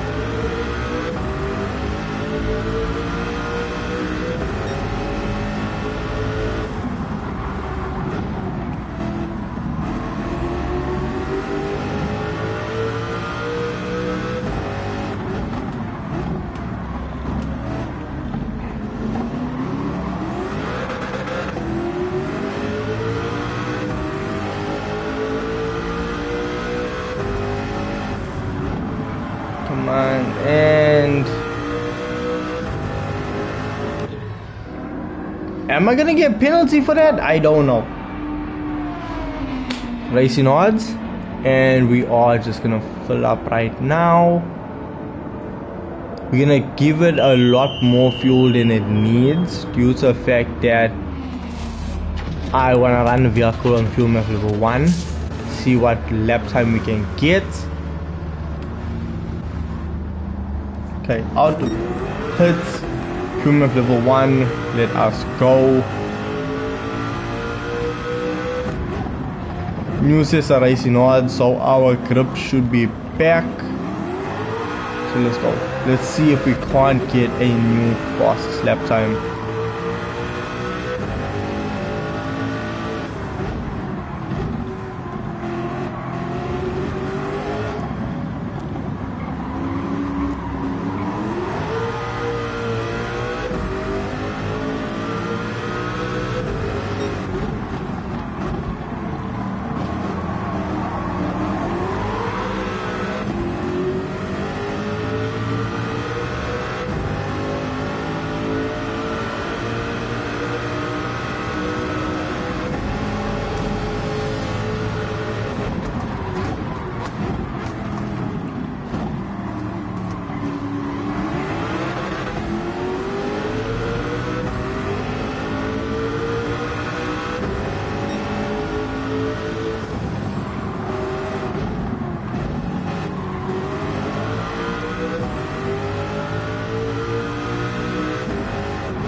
So first lap, fuel map level 1, max power. I'm not really feeling that much of a difference compared to the car being on fuel map level 3 or on the brakes. Let's see, we need to be at a 1 minute Really, that was a bad first section there. Made contact with the Subaru, that slowed me down, and now the Aston's also gonna hold me up here to these corners. Maybe not.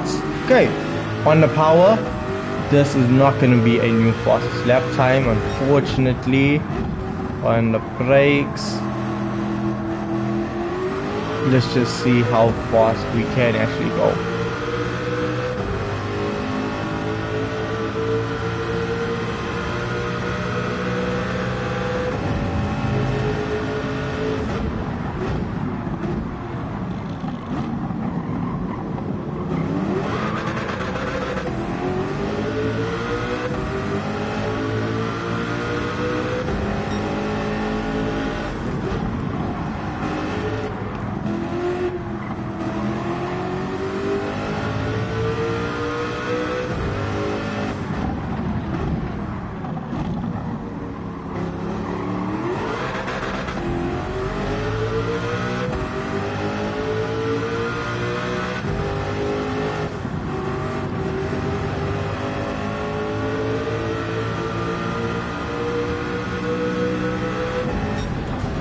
So look at that, 1 minute 36 is the fastest we can get. It's the fastest we've been able to get.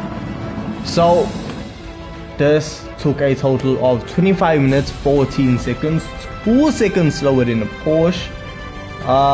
That could have been solved by me not running off circuit earlier. So if I didn't run off circuit, it would have been a lot faster than the Porsche. So I am willing to say that the Mercedes-Benz is a lot faster than the Porsche. So if you have to pick between the two, go with the Mercedes. But the fact that the Mercedes is more than double the price of the Porsche, 2 seconds or so is not worth actually spending so much more money if you are looking for a fast, affordable Group C vehicle.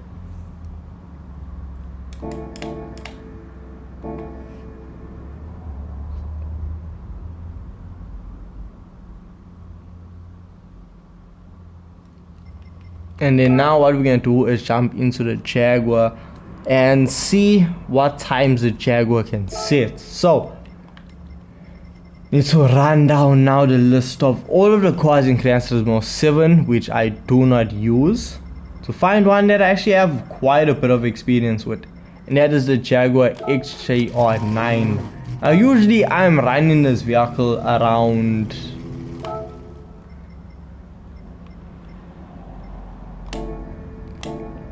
I'm running this vehicle around the WTC 700 around Le Mans, but today we're gonna switch up the scenery and we are gonna just check out the Jaguar now to see what we can actually do lap time wise. So Europe, back to Sardinia, and we need to change the settings. So do I have the turbo? Okay, I have a turbocharger equipped, so let us now see. It's down the downforce again, 550 for now, leave that there, pump this up,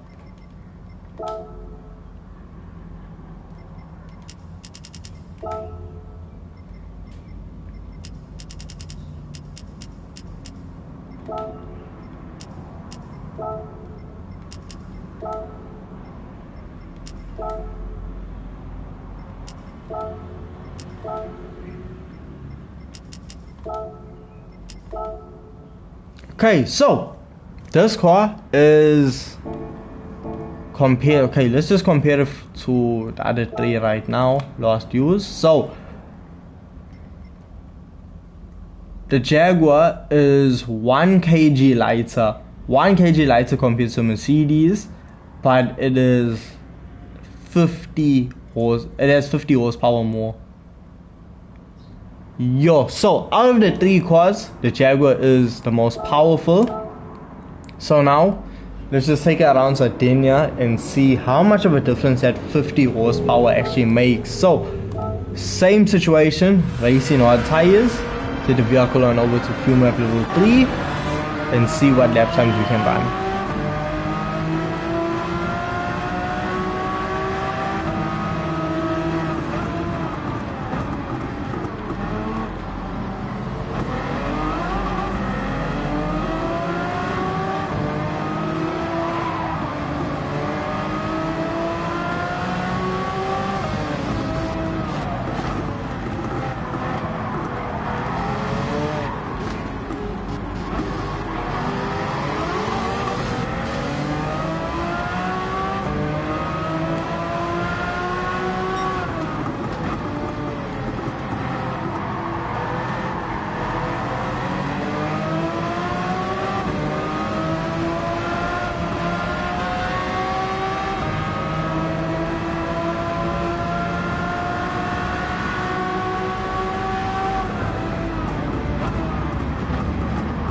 I should have dove up the inside, but anyway, we'll try and do our old switcheroo there. Down the outside here. Just like cutting up between these cars. Inside of the Audi, inside of the Subaru. I could have risked it and taken it up the inside of the other Subaru as well, but did not want to run the chance now of potentially shooting it straight into the wall. On the power, coming out to that very tight corner. Jaguar right now doesn't feel like it's lighting up its rear wheels too badly when coming out of slow corners, and this is where the vehicle shines. 1 minute 40.1, our first initial lap. Car kind of dies now when going into that sixth. Not really the best when it comes to top speed. We saw the Porsche was going extremely high top speeds, going about 320 odd, and the Jaguar now to 308. So that will be a bit of an issue later on, but hey, let's just keep pushing and see how far we get.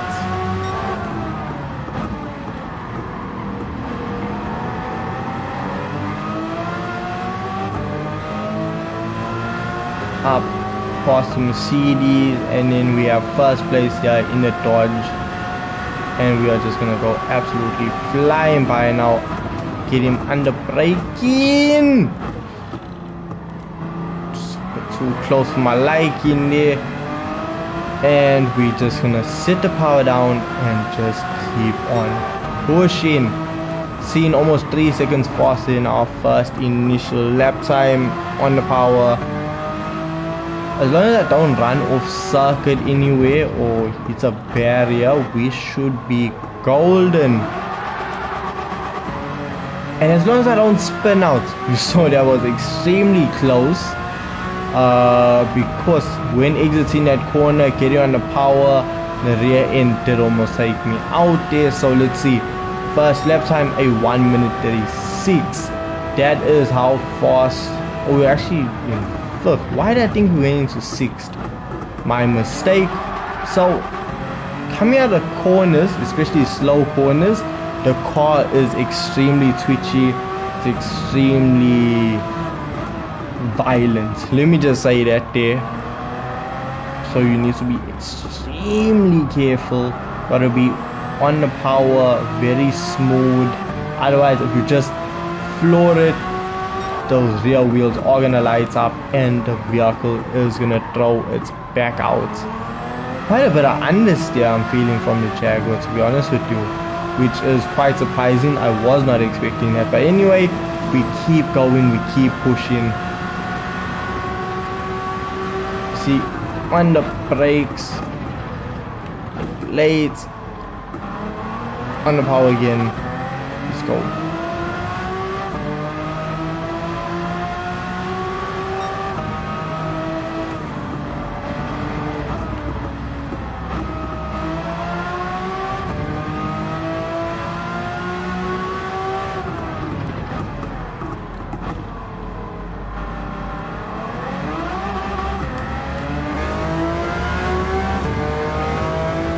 Okay, of the 3 Group C vehicles that I have just gone over, this has the cleanest interior. Everything looks so professional, everything looks so well taken care of. Whereas with the Mercedes, looking a bit rough on the interior there, but hey, look, it was still getting the job done, still getting races done.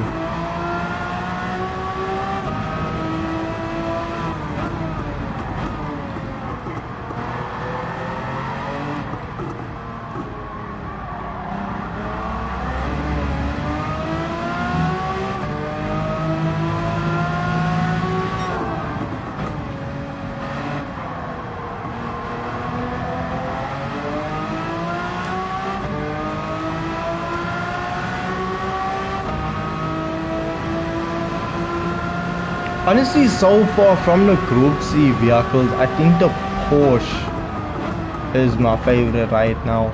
The way that vehicle handled, it was so smooth. It was honestly like butter. Even with me adding up quite a heavy ballast to the front end, the car was still able to set very fast, consistent lap times, and it was easy to drive. The car didn't feel heavy.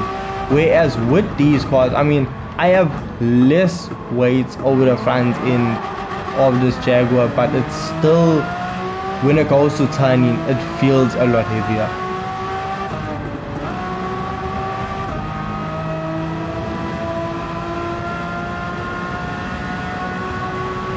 One minute 34 right now.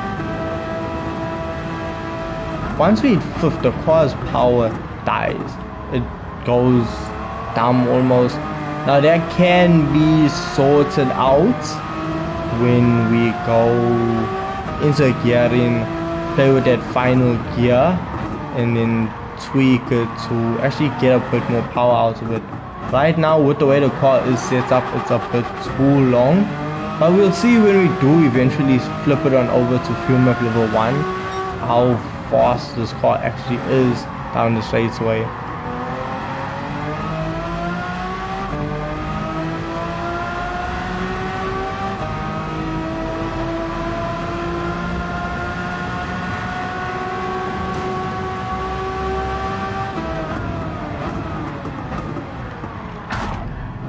That was pathetic. That was shameful.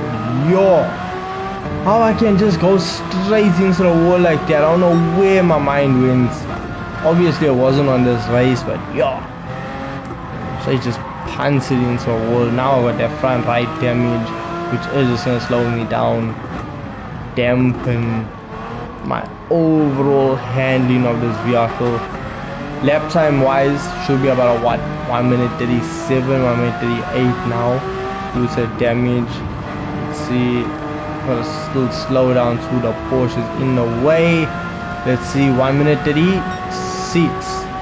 After I went into the wall. Dang. Hard on the brakes, use all the circuit, cut in on the power. Just chase down. Let's go. Thank you so much, Jordan, for watching the stream, being a part of it, being with me on this journey.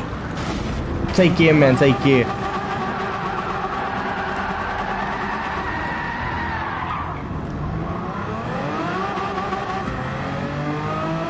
Tokyo drifting in the Jaguar right now.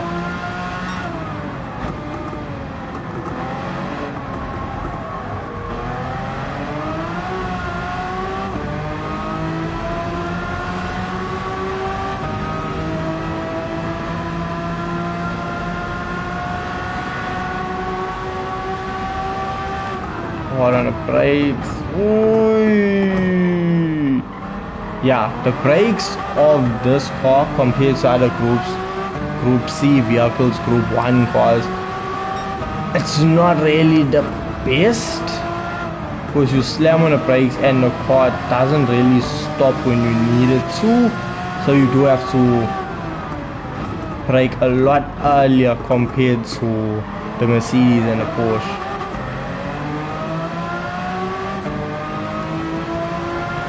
Past the Mazda now. Take a very cheeky line there across the curb there. 1 minute 40-second lap. Yo, that's a bad lap time. Slam on the brakes now, so we can then be on our 7th lap, and we are gonna have to dive into pits after this. We just refuel and take it from there. We see we are closing in on the GTR now, hard on the brakes. Hopefully we can get them on the short straights away. That's one done. We will not be able to catch the Audi, so we are just gonna have to take it slowly on the outside, get on the power sooner, and absolutely run away. So we are running into a bit of traffic now, but look, we're gonna dive into the pit, so when we come out we should have a bit of clean air, so we should not have a lot of congestion. I'm really struggling to find a perfect braking point for that corner in the Jaguar, because where I think, okay, I can brake here, I end up overshooting, and it's just not the best.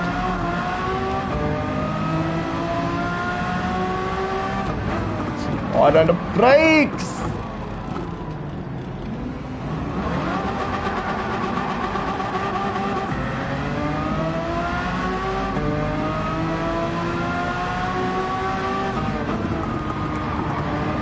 And now into the pits for the first time. What we're gonna do, we're not changing the entire compound, we're gonna just fill up to 100%. Thankfully, this pit stop is a lot shorter compared to the pit stop in the WTC 700 around Le Mans, so that is a good thing. So let's just juice up, fill up, and then take it back on out on circuit. Remember, we are still gonna be running on fuel map level 3. So let us now try and see if we cannot match a lap time of a 1 minute 34, or at least get into a 1 minute 35s.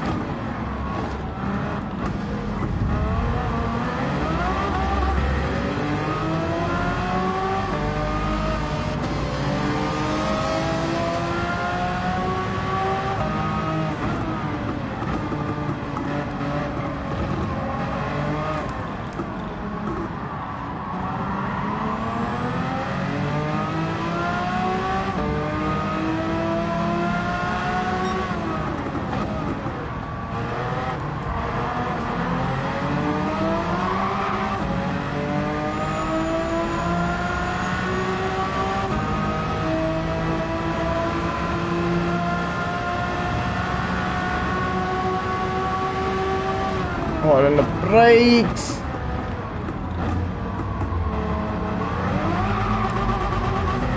Keep power around the Supra, and we're just gonna keep pushing.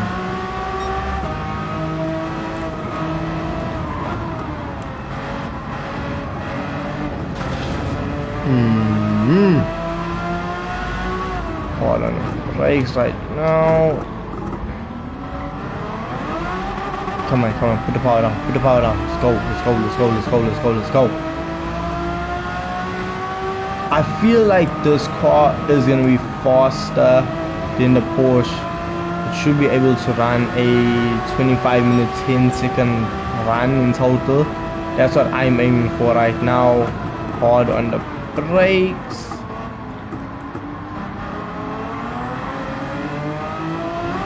The brakes is honestly what's just letting this vehicle down.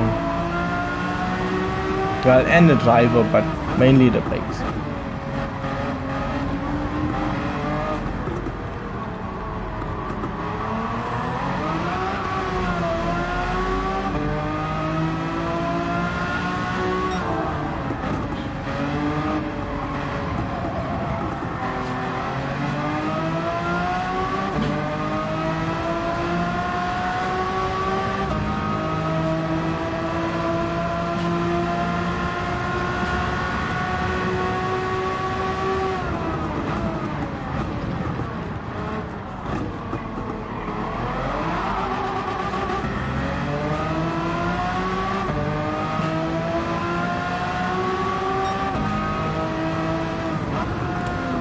Ooh, that was close around the Viper and the power.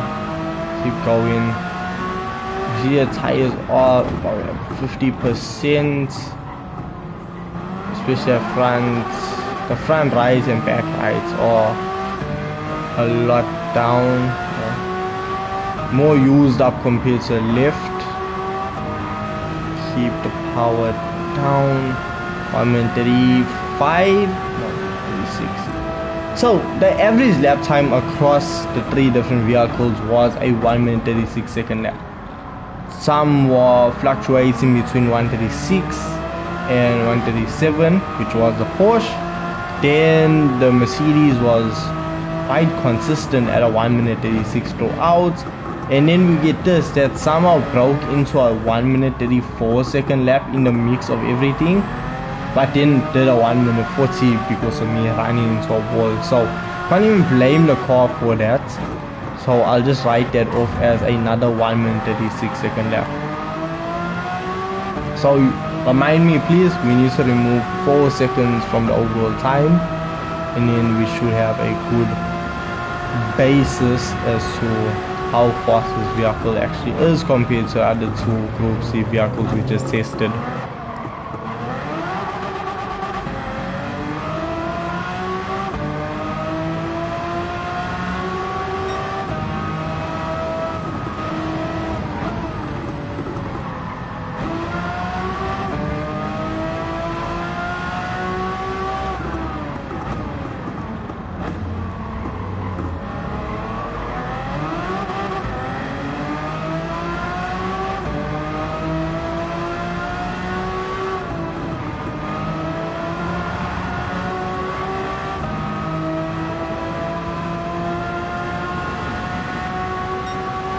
That was so close to our minute 35. We are getting closer and closer as the fuel is getting used up. The car is getting a bit lighter, therefore we can start just getting slightly faster and working our way up, and before we know it we will be doing a 1 minute 35 second lap.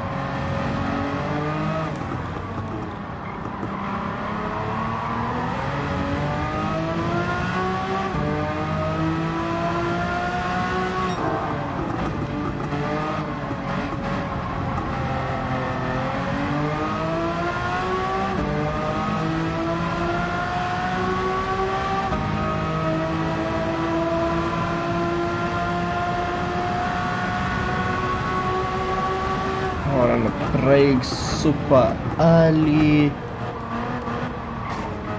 close, actually just clipped the wall there.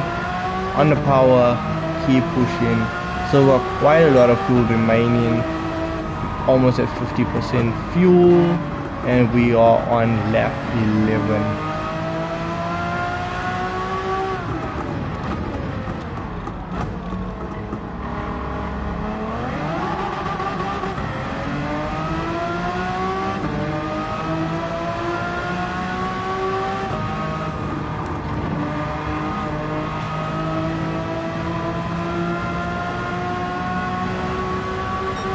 Here we go, 1 minute 35 seconds now. We are slowly getting faster and faster and faster. So of being the fastest Group C car around the circuit so far, because it is absolutely just chugging along.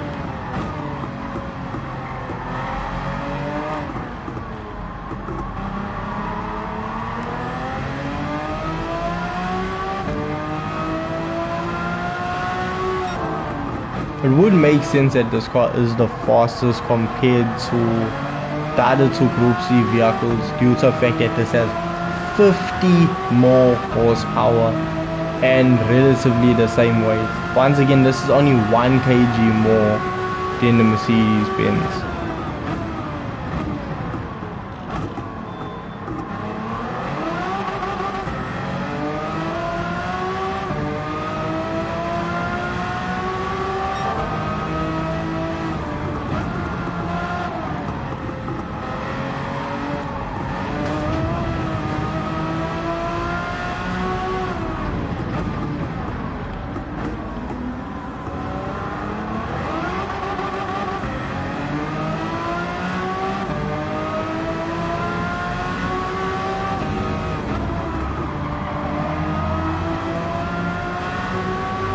Can't even take that corner flat out anymore due to the fact of the car does not have the grip.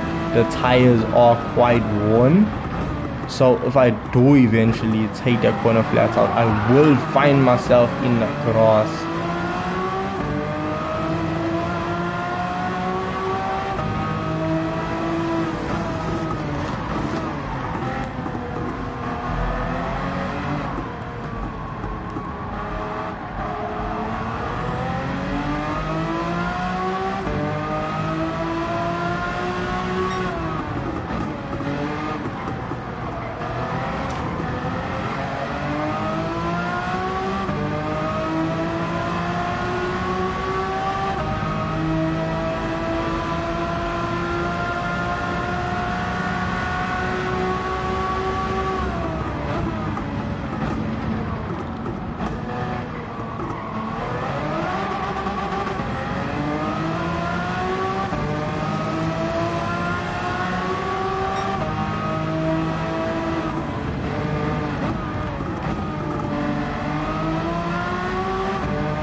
So what we're gonna do now is dive into the pits. The thing is, we don't even need to.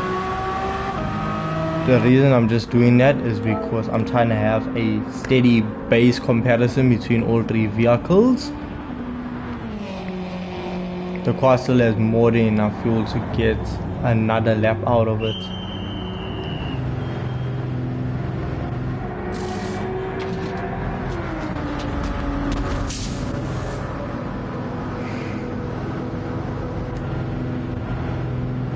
Actually overfilled it compared to the others, so full power.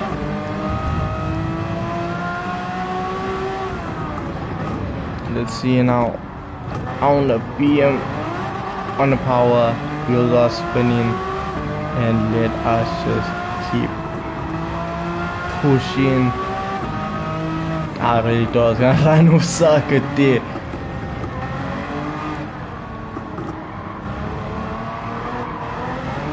See, on the power again. We have more than enough fuel remaining. Brake, brake, come on, come on, come on. On the power. Now we can, I actually can feel the extra 50 horsepower compared to the other Group C vehicles. Brake super early. Even if it means I'm getting punted from the back. If I get pushed from the back and end up in a barrier.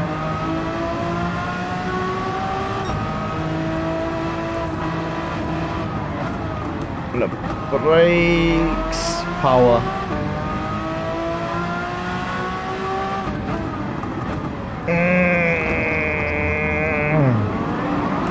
It did not feel like I wanted to stop there. Yo.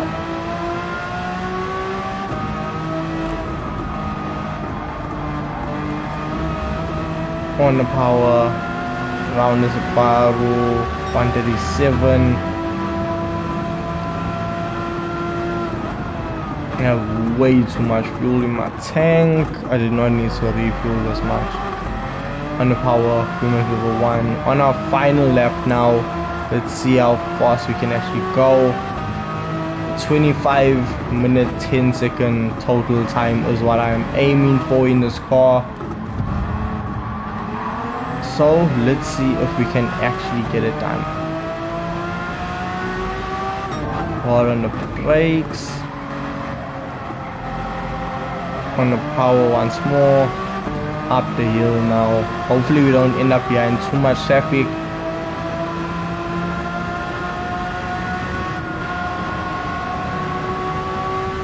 Hard on the brakes. On the power, let's go.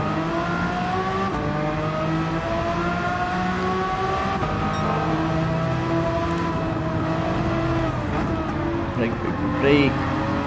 Power, let's go. And around the Audi and the Subaru on the brakes. I didn't have to brake so early. Rather safety and sorry. Power, full throttle now towards the line and let us see. We just hit the 25 minute mark. Keep going. Let's go, let's go, let's go. And a 1 minute 34 was my fastest lap time. Total lap time. Let us see. Wait and see. Yo, 25 minutes 6 seconds. And remember, I still said we need to minus what, 4 seconds off it, because I ran into that wall. So this would have been like a 25 minute run, 25 minute 2 second run. So this is a lot faster compared to the other two Group C vehicles that we did test out today. So we are gonna wrap up the stream here with the Jaguar now being our final test vehicle for this stream. We see we did 323 Ks this stream, which isn't too bad, and we have over 3 million credits earned. So not too shabby for a stream. Still a long way to go to hit that 100 million mark. So if you do want to be a part of that journey, don't forget to hit that subscribe button. Thank you to whoever watched the screen. Thank you to whoever watched the stream. Really did appreciate it. To all those who came and went, Thank you so much. And with this being said, I will catch you guys in the next stream. Peace. I'll see you guys Wednesday.